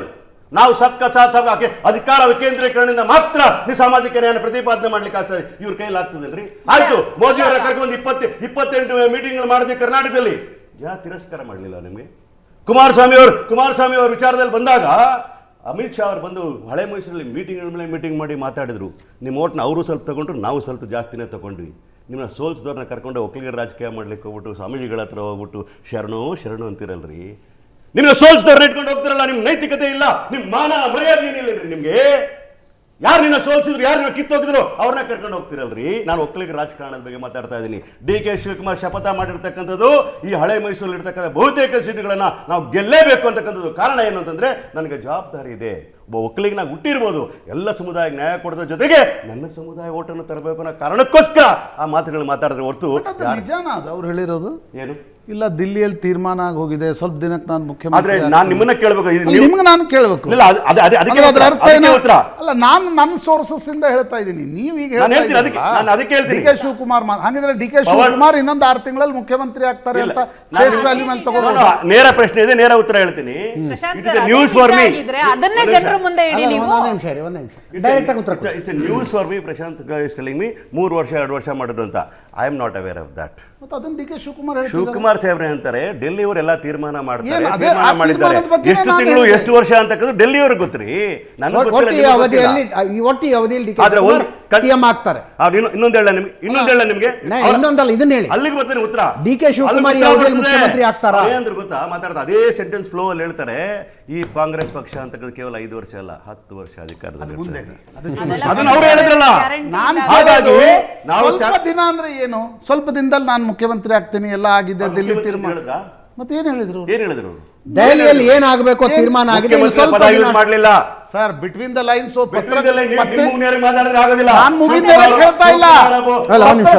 ಹಾಗಾದ್ರೆ ನೀವ್ ಹೇಳ್ರಿ. Discipline soldier of the party. ಆಯ್ತು, ಡಿ ಕೆ ಶಿವಕುಮಾರ್ ಸಿಎಂ ಆಗ್ತಾರ ಆಗೋದಿಲ್ಲ, ನೀವ್ ಹೇಳಿ. ಖಂಡಿತವಾಗ್ಲೂ ಅವ್ರ ಭವಿಷ್ಯ ಇದೆ. ಈ ಟರ್ಮಿನಲ್ ಆಗ್ತಾರೆ. I am not high command to decide that high command will decide, but definitely is not got all the ability to become the chief minister. Prashant, ನಂದು ಸರ್ ನಿಮ್ಮಿಂದನೇ ಪ್ರಶಾಂತಿಗೆ ಬರ್ತಾ ಇರೋದು ಸರ್. 3 ವರ್ಷ 2 ವರ್ಷದ ಮಾತನ್ನು ನೀವು ಹೇಳ್ತಾ ಇದ್ದೀರಿ. 3 ವರ್ಷ 2 ವರ್ಷದ ಮಾತು. ಲೋಕಸಭಾ ಚುನಾವಣೆ ಸ್ವಲ್ಪ ದಿನ ಅಷ್ಟೇ ಅಂತ ಡಿ ಕೆ ಶಿವಕುಮಾರ್ ಹೇಳ್ತಾ ಇದ್ದಾರೆ. Is it really going to happen? If it happens ಸ್ಮೂತಾಗಿ ಆಗುತ್ತಾ? ನೋಡಿ ಅಜಿತ್, ಹೈಕಮಾಂಡ್ ತೀರ್ಮಾನಿಸಿದೆ, ಡಿ ಕೆ ಶಿವಕುಮಾರ್ಗೂ ಅಶ್ಯೂರೆನ್ಸ್ ಕೊಟ್ಟಿದೆ, ನಿಮ್ಗೆ ಈ ಟರ್ಮ್ನಲ್ಲಿ ನಾವು ಮುಖ್ಯಮಂತ್ರಿ ಮಾಡ್ತೀವಿ ಅಂತಕ್ಕಂಥದ್ದು. ಆ ಅಶ್ಯೂರೆನ್ಸ್ ಕೊಟ್ಟ ನಂತರವೇ ಡಿ ಕೆ ಶಿವಕುಮಾರ್ ಉಪಮುಖ್ಯಮಂತ್ರಿಯಾಗಿ ಕೆಲಸ ಮಾಡಲಿಕ್ಕೆ ಒಪ್ಪಿದ್ರು, KPCC ಅಧ್ಯಕ್ಷರಾದರು. ಬಟ್ ನನಗನ್ಸುತ್ತೆ ಅಜಿತ್, ಈ ಲೋಕಸಭಾ ಚುನಾವಣೆಯ ವೋಟಿಂಗ್ ಪ್ಯಾಟರ್ನ್ ನಿಶ್ಚಿತವಾಗಿ ನಿರ್ಧರಿಸುತ್ತೆ. ಈ ನಿರ್ಣಯವನ್ನು ಎಕ್ಸಿಕ್ಯೂಷನ್ ಮಾಡುವ ಶಕ್ತಿ ಕಾಂಗ್ರೆಸ್ಗೆ ಉಳಿದುಕೊಳ್ಳುತ್ತಾ ಇಲ್ವಾ ಅಂತ. ಒಂದು ವೇಳೆ ನನಗನ್ಸೋದು 10+, 12+, 13+ವರೆಗೆ ಕಾಂಗ್ರೆಸ್ ಹೋದರೆ ಎಕ್ಸಿಕ್ಯೂಷನ್ ಶಕ್ತಿ ನಿಶ್ಚಿತವಾಗಿ ಉಳಿದುಕೊಳ್ಳುತ್ತೆ. ಒಂದು ವೇಳೆ ಕಾಂಗ್ರೆಸ್ ಅದಕ್ಕಿಂತ ಕಡಿಮೆ ಸ್ಥಾನಗಳನ್ನು ಅಥವಾ ಹಳೆ ಮೈಸೂರಿನಲ್ಲಿ ಸೀಟೇ ಬರದೆ ಕಲ್ಯಾಣ ಕರ್ನಾಟಕದಲ್ಲಿ ಕಾಂಗ್ರೆಸ್ಸಿಗೆ ಸೀಟ್ ಬಂದರೆ ಅದರದ್ದೇನು ವೋಟಿಂಗ್ ಪ್ಯಾಟರ್ನನ್ನು ಹೇಗೆ ತೆಗೆದುಕೊಳ್ತೀವಿ? ಕರೆಕ್ಟ್. ಮತ್ತು ನೋಡಿ, BJP ಯಡಿಯೂರಪ್ಪನವರನ್ನು ಹಿಂದೆ ಮುಂದೆ ನೋಡದೆ ರೀಪ್ಲೇಸ್ ಮಾಡಿ ಒಂದು ಪ್ರಯೋಗ ಮಾಡಲಿಕ್ಕೆ ಹೊರಟು ಕೈ ಸುಟ್ಕೊಂತು. ಕಾಂಗ್ರೆಸ್ಗೂ ಕೂಡ ಇದರ ಸ್ಪಷ್ಟ ಅರಿವಿದೆ. ಯಾಕಂದರೆ ಸಿದ್ದರಾಮಯ್ಯ ಬ್ರಿಂಗ್ ಸ್ಟ್ರೇಟ್ ವೇ 8-9% ಕುರುಬರ ಮತಗಳನ್ನು ಕಾಂಗ್ರೆಸ್ ಕಿಟ್ಟಿಗೆ ತಂದಾಗ, ನಾನು ಬರೀ ಅವ್ರು ಕುರುಬರ ಮತಗಳನ್ನು ತರ್ತಾರೆ ಅಂತಲ್ಲ, ಬೇರೆ ಸಮುದಾಯದ ಮತಗಳನ್ನು ತರ್ತಾರೆ. ಆದರೆ ಸಿದ್ದರಾಮಯ್ಯನವರ ಕ್ರೆಡಿಬಿಲಿಟಿ ಮುಸ್ಲಿಂ ಸಮುದಾಯದಲ್ಲಿ ಅವರ ಸೆಕ್ಯುಲರ್ ಕ್ರೆಡೆನ್ಷಿಯಲ್ಸ್ ಜಾಸ್ತಿ ಇದೆ. ಅದು ಕೂಡ ಮುಸ್ಲಿಂ ಸಮುದಾಯ ಒಂದು ಸೈಡ್ ವೋಟ್ ಮಾಡಲಿಕ್ಕೆ ಕಾರಣ. ಒಂದು ವೇಳೆ ಸಿದ್ದರಾಮಯ್ಯನವ್ರನ್ನ ಬದಲಿಸ್ಲಿಕ್ಕೆ ಹೋಗಿ ಕಾಂಗ್ರೆಸ್ ಡಿ ಕೆ ಶಿವಕುಮಾರನ್ನು ಮುಖ್ಯಮಂತ್ರಿ ಮಾಡಿದಾಗ ಆ ವೋಟ್ಗಳು ಉಳಿದುಕೊಳ್ಳುತ್ತವೋ ಇಲ್ವೋ, ಏನಾಗುತ್ತೋ ಅನ್ನೋದು ಈ ಚುನಾವಣೆಯ ವೋಟಿಂಗ್ ಪ್ಯಾಟರ್ನ್ ಮೇಲೂ ಕೂಡ ಅವಲಂಬಿತ ಆಗಿರುತ್ತೆ ಅಂತ ನನಗನ್ಸುತ್ತೆ. ನೀವು ಅಶ್ಯೂರೆನ್ಸ್ ಕೊಡೋದು ಸುಲಭ, ಎಕ್ಸಾಕ್ಟ್ ಎಕ್ಸಿಕ್ಯೂಷನ್ ಮಾಡಲಿಕ್ಕೆ ಹೋದಾಗ. ಆಮೇಲೆ ಬೇರೆ ಬೇರೆ ರಾಜ್ಯಗಳಲ್ಲಿ BJP ಆಡಿರ್ತಕ್ಕಂಥ ಆಟಗಳ ಅರಿವು ಕೂಡ ಹೈಕಮಾಂಡ್ಗಿದೆ. ಈಗ ಕಮಲ್ನಾಥರನ್ನ ಮುಖ್ಯಮಂತ್ರಿ ಮಾಡಿದರು, ಜ್ಯೋತಿರಾದಿತ್ಯ ಸಿಂಧಿಯಾ ಏನು ಮಾಡಿದರು? ಆ ಎಲ್ಲ ಆಟಗಳ BJPಯ ಪೆರಿಫಿರಲ್ ಆಟಗಳು ಕಾಂಗ್ರೆಸ್ನ ವೋಟಿಂಗ್ ಪ್ಯಾಟರ್ನು ಮತ್ತು ಮುಂದಿನ ದಿನಗಳಲ್ಲಿ ಸಿದ್ದರಾಮಯ್ಯ ಡಿ ಕೆ ಶಿವಕುಮಾರ್ ಎಮಿಕೆಬಲಿ ತಾವೇ ಸೆಟ್ಲ್ ಮಾಡ್ಕೊಳ್ತಾರ, ಶಾಸಕರು ಅದಕ್ಕೆ ಒಪ್ತಾರ, ಸಿದ್ದರಾಮಯ್ಯ ಬೆಂಬಲಿಗರು ಅದಕ್ಕೆ ಒಪ್ತಾರ, ಡಿ ಕೆ ಜೊತೆ ಎಷ್ಟು ಜನ ನಿಂತ್ಕೊಳ್ತಾರೆ, ಇದೆಲ್ಲವೂ ಕೂಡ ಮುಂದಿನ ದಿನಗಳ ಅದರ ಬಗ್ಗೆ ನನಗೆ ಸೀರಿಯಸ್ ಡೌಟ್ ಇರುತ್ತೆ. ಯಾಕಂದರೆ ಒಂದು ಸಲ ಚರ್ಚೆ ಪೀಕಿಗೆ ಹೋದಾಗ ದಲಿತ ಮುಖ್ಯಮಂತ್ರಿಯ ಮಾತು ಏಕಾಏಕಿ ಶುರುವಾಗುತ್ತೆ. ಎಚ್ ಸಿ ಮಹದೇವಪ್ಪನವರು ಒಂದು ಮಾತಾಡ್ತಾರೆ, ಪರಮೇಶ್ವರ ಒಂದು ಮಾತಾಡ್ತಾರೆ, ರಾಜಣ್ಣ ಒಂದು ಮಾತಾಡ್ತಾರೆ. ಇದು ಮುಖ್ಯಮಂತ್ರಿ ಬದಲಾವಣೆ ಚರ್ಚೆ ಬಂದಾಗಲಿಲ್ಲ, ಸಹಜ. ಮತ್ತೆ ಚರ್ಚೆ ಬಂದರೆ ಮತ್ತೆ ಅದು ಶುರುವಾಗುತ್ತೆ. ಸತೀಶ್ ಜಾರಕಿಹೊಳಿ ಡಿ ಕೆ ಶಿವಕುಮಾರ್ ಮೇಲೆ ಬೇಸರಗೊಳ್ತಾರೆ, ಹೌದು. MB ಪಾಟೀಲ್ ಈ ವಿಷಯದ ಬಗ್ಗೆ ಮೌನದಿಂದ ಇರ್ತಾರೆ. ಇವೆಲ್ಲವೂ ನಿರ್ಭರ ಆಗತ್ತೆ ಅಂತ ನನಗನ್ಸುತ್ತೆ. ಎಸ್, ನಾಗರಾಜ್ ಪ್ರಶಾಂತ್ ಅವರು ಭಾಳ ವಿಚಾರ ವಿಶ್ಲೇಷಣೆ ಅಲ್ಲ, ಒಂದೇನೆಂದರೆ 2013ರಿಂದ 2018 ತನಕ ಎಷ್ಟು ಕಂಫರ್ಟಬಲ್ ಆಗಿ ಸಿದ್ದರಾಮಯ್ಯನವರು ಅಧಿಕಾರ ನಡೆಸಿದ್ರೆ, 5 ವರ್ಷದ ಅಧಿಕಾರ ಅವಧಿಯಲ್ಲಿ ಅಬ್ಸಲ್ಯೂಟ್ ಪವರ್ ಏನಿತ್ತಲ್ಲ ಅದು ಈ ಟರ್ಮ್ಗೆ ಇರೋದಿಲ್ಲ ಅನ್ನೋದು ಚರ್ಚೆ. ಅದು ವಿಶ್ಲೇಷಕರು ಮಾಡ್ತಕ್ಕಂಥ ವಿಶ್ಲೇಷಣೆ ಇರ್ಬೋದು. ಅದು ಒಂದು ತಿಳ್ಕೊಳ್ಳಿ, ಇವ್ರು ಹೇಳಿದಾಗೆ ಅಹಿಂದ ವರ್ಗಗಳ ಜೊತೆಗೆ ಮೇಲ್ವರ್ಗದವರು ಕೂಡ ಭಾಳಷ್ಟು ಜನ ಸಿದ್ದರಾಮಯ್ಯನ ಲೈಕ್ ಮಾಡ್ತಕ್ಕಂಥ ಜನ ಇದ್ದಾರೆ. ಬಟ್ ಅಹಿಂದ ವರ್ಗಗಳಿರ್ತಕ್ಕಂಥ ನೀವು ಹೇಳಿದ್ರಲ್ಲ, ಭಾಳ ಚೆನ್ನಾಗಿ ಹೇಳಿದ್ರು. ಮುಸಲ್ಮಾನರು ಎಲ್ಲರೂ ಕೂಡ ಸಿದ್ದರಾಮಯ್ಯ ಯಾಕೆ ಲೈಕ್ ಮಾಡ್ತಾರೆ ಅಂದರೆ because of secular credential. That is the most biggest factor what Siddaramaiah has got it. ಹಾಗಾಗಿ ಈಗ ಅಹಿಂದ ವರ್ಗಗಳು ಅಂದರೆ ಎಷ್ಟು % ಓಟ್ ಇದೆ ಗೊತ್ತಾ? 56% ಓಟ್ ಇರ್ತಕ್ಕಂತಹ ಈ ಕರ್ನಾಟಕ ರಾಜ್ಯದಲ್ಲಿ ನಾವು ಅರ್ಥ ಮಾಡ್ಕೋಬೇಕು, ಪೊಲಿಟಿಕಲ್ ಈಕ್ವೇಷನ್ಸ್ ಆರ್ ಡಿಫ್ರೆಂಟ್. ಈಗ ಮಾತಾಡ್ತಾ ಒಂದು ಮಾತು ಹೇಳ್ತಾ ಇದ್ರು, ನಮ್ಮ BJP ಫ್ರೆಂಡ್ಸ್ ಹೇಳ್ತಾ ಇದ್ರು, ಮಂಕು ಬೂದಿ ಹಚ್ಚಿದ್ರು, ಪೆನ್ಸಿಲ್ ಕೊಡ್ತೀರಿ ಅಂತಂದ್ರು. ಮಂಕು ಬೂದಿ ನೀವು ರೀ 2 ಕೋಟಿ ಉದ್ಯೋಗ ಕೊಡ್ತೀವಿ ಅಂದ್ರೆ ಕೊಡಲಿಲ್ಲ, 15 ಲಕ್ಷ ಹಾಕ್ತೀವಿ ಅಂತ ಹಾಕಲಿಲ್ಲ, ಕೋಮುವಾದನ ತಡೆಗಟ್ತೀವಿ ಅಂದ್ರೆ ತಡೆಗಟ್ಟಲಿಲ್ಲ. ಅದನ್ನೇ ಚರ್ಚೆ ಮಾಡೋಣ, ಮಾತಾಡೋಣ ಸರ್, ಅದನ್ನೇ ಮಾಡೋಣ. We can extend the debate. 5 ವರ್ಷ 10 ವರ್ಷ ಅವ್ರೇನು ಮಾಡಿದ್ರು, 10 ವರ್ಷ ನೀವು ಡಿಬೇಟ್ ಮಾಡೋಣ ಸರ್. ದಯವಿಟ್ಟು ಗೋಲ್ ಪೋಸ್ಟ್ ಎಲ್ಲ ಚೇಂಜ್ ಆಗುತ್ತೆ. ನಾನು ಚೇಂಜ್ ಮಾಡ್ತಾ ಇದ್ದೀನಿ. ಬೂದಿ ಅಂತಕ್ಕಂಥ ಪದಕ್ಕೆ ಹೇಳ್ತೀನಿ, ನಾವಿದ್ದಾಗ ಅವ್ರು ಅಧಿಕಾರ ಕೊಟ್ಟಾಗ ಸಂದರ್ಭದಲ್ಲಿ ಕರ್ನಾಟಕಕ್ಕೂ ಸೇರಿರ್ತಕ್ಕಂಥ ಮಾತು 360 ರೂಪಾಯಿ 370 ರೂಪಾಯಿದು ಗ್ಯಾಸಿನ ಬೆಲೆ 1100 ರೂಪಾಯಿ ಆಗಿದೆ ಅಂತಾರಾಷ್ಟ್ರೀಯ ಮಟ್ಟದಲ್ಲಿ. ನಾನ್ ಸಬ್ಸಿಡೈಸ್ ಗ್ಯಾಸ್ ಬೆಲೆ ಸರ್, ನಾನು ಇಂಟರ್ಫಿಯರ್ ಆಗ್ತೀನಿ. 2014 ನಾನು ಇಂಟರ್ಫಿಯರ್ ಆದ್ರೆ ವಿಷಯ ಅದಲ್ಲ, ವಿಷಯ ಮಂಕು ಬೂದಿನ ಪದಕ್ಕೆ ಕೇಳ್ತಾ ಇದ್ದೀನಿ. ಪೆಟ್ರೋಲಿನ ಬೆಲೆ ಇಂಟರ್ನ್ಯಾಷನಲ್ ಹೈಯೆಸ್ಟ್. ನಾಗರಾಜ್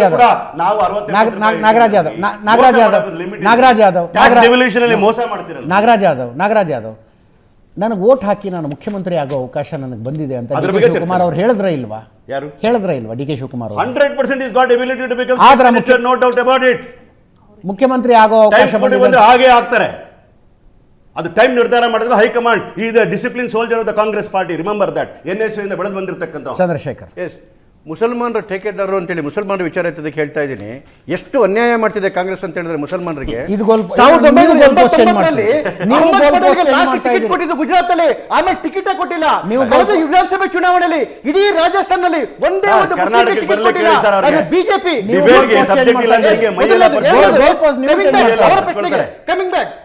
ಕರ್ನಾಟಕ 28 ಮುಂಚೆ 28 ಸೀಟ್ ಗೆಲ್ತೀನಿ ಅಂತ ಹೇಳಿದ್ರು. 22 ಗೆಲ್ತೀನಿ, ನಾನು MLC ರಾಜೀನಾಮೆ ಕೊಡ್ತೀನಿ. ತಾಕತ್ತಿದ್ದೀನಿ ಅವ್ರಿಗೆ, ತಾಕತ್ತಿದೆ ಹೇಳಿ. 28 ಅವ್ರು ಹೇಳ್ತಾರೆ 20 ಗೆಲ್ತೀನಿ ಅಂದಿದ್ರಿ, 20 ಗೆಲ್ದೇ ಇದ್ರೆ ಏನ್ ಮಾಡ್ತೀರಿ? ನಾನು ಹೇಳಿಲ್ಲ, ನಾನು ಹೇಳ್ತಾರೆ ಅವ್ರಿಗೆ ಸವಾಸ, ಅವರ ಸವಾಲ್ನ ಹೇಳ್ತಾ ಇದ್ದೀನಿ. ಏನ್ ಗೊತ್ತಾ, 20 ಗೆಲ್ತೀವಿ ಅಂದಿದ್ರಿ, 20 ಗೆಲ್ದೇ ಇದ್ರೆ ಏನ್ ಮಾಡ್ತೀರಿ? 22 ಗೆಲ್ತೀನಿ ಅಂತ ಹೇಳಿ ಮಾತಾಡಿದ್ರಲ್ಲ, ದೇವೇಗೌಡರು ಮಾತಾಡಿದ್ರು, ನರೇಂದ್ರ ಮೋದಿ ಮಾತಾಡಿದ್ರು. ನಾಗರಾಜ್ ಅವರಿಗೆ ಟೈಮ್ ಇಸ್ ಓವರ್. ನಾಗರಾಜ್ ಅವರು ಆಗ್ತಾರೆ. Yes, Chandrashekhar last comment. ಮೊನ್ನೆ ನಾವು ವಿಧಾನಸಭಾ ಚುನಾವಣೆಗೆ ಮುಂಚೆನೆ ಯಾರ್ಯಾರ ಬಾಯಿ ಕೈಯಲ್ಲಿ ಬಂತು, HC ಮಹದೇವಪ್ಪನವ್ರು ಹೇಳ್ತಾರೆ CM ಆಗೋಕ್ಕೂ ಯೋಗ್ಯತೆ ಬೇಕು ಅಂತೇಳಿ. DK ಶಿವಕುಮಾರ್ ಅವ್ರ ವಿಚಾರದಲ್ಲಿ ಅದೇ ರೀತಿ ಜಮೀರ್ ಅಹಮದ್ ಹೇಳ್ತಾರೆ ಸಿದ್ದರಾಮಯ್ಯ ಬಿಟ್ಟರೆ ಇನ್ಯಾರಿಗೂ ಶಕ್ತಿನೇ ಇಲ್ಲ ಅಂತೇಳಿ. ಎಲೆಕ್ಷನ್ ಆದ್ಮೇಲೆ CM ಆದ್ಮೇಲೆ CM ಆದ್ಮೇಲೆ ಯಾವ್ಯಾವ ರೀತಿ ಇಡೀ ಭಾರತದ ಯಾವ ಕರ್ನಾಟಕದ ಮೂಲೆಯಿಂದ ಉತ್ತರದಲ್ಲಿ ಇವರು ಸತೀಶ್ ಜಾರಕಿಹೊಳಿ ಹೇಳ್ತಾರೆ, ಮಧ್ಯ ಕರ್ನಾಟಕದಲ್ಲಿ ಸಲೀಂ ಅಹಮದ್ ಅವರು ಹೇಳ್ತಾರೆ, ದಕ್ಷಿಣ ಕನ್ನಡದಲ್ಲಿ KM ರಾಜಣ್ಣವ್ರು ಹೇಳ್ತಾರೆ, ಮಾದೇವಪ್ಪನವ್ರು ಹೇಳ್ತಾರೆ 5 ವರ್ಷ ಪೂರ್ತಿ ಸಿದ್ದರಾಮಯ್ಯನವರೇ ಮುಖ್ಯಮಂತ್ರಿ ಆಗಿರ್ತಾರೆ ಅಂತ ಹೇಳಿ. DK ಶಿವಕುಮಾರ್ ಅವ್ರ ಪರವಾಗಿ ಅವರು, ಅವರ ತಮ್ಮ, ಅವರ ಬಾಮೈದ ಯಾರಾದ್ರೂ ಒಬ್ಬ ಪರ ಮಾತಾಡ್ತಿದಾರಾ? ರಾಮನಗರದ ಶಾಸಕರು ಮಾತಾಡಿದ್ರು. ಥ್ಯಾಂಕ್ ಯು ಸೋ ಮಚ್ ಮೂರು ಜನರಿಗೆ. Thank you Prashant. ಇದರೊಂದಿಗೆ ಇವತ್ತಿನ ಲೆಫ್ಟ್ ರೈಟ್ ಹ್ಯಾಂಡ್ ಸೆಂಟರ್ ಮುಗಿಸ್ತಾ ಇದ್ದೀನಿ. ನೇರ ದಿಟ್ಟ ನಿರಂತರ ಸುದ್ದಿಗಾಗಿ ನೋಡ್ತಾ ಇರಿ ಏಷ್ಯಾನೆಟ್ ಸುವರ್ಣ ನ್ಯೂಸ್.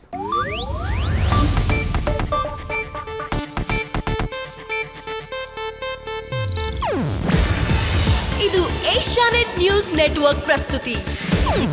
ನೀವು ನೋಡ್ತಿದ್ದೀರಾ ಏಷ್ಯಾನೆಟ್ ಸುವರ್ಣ ನ್ಯೂಸ್.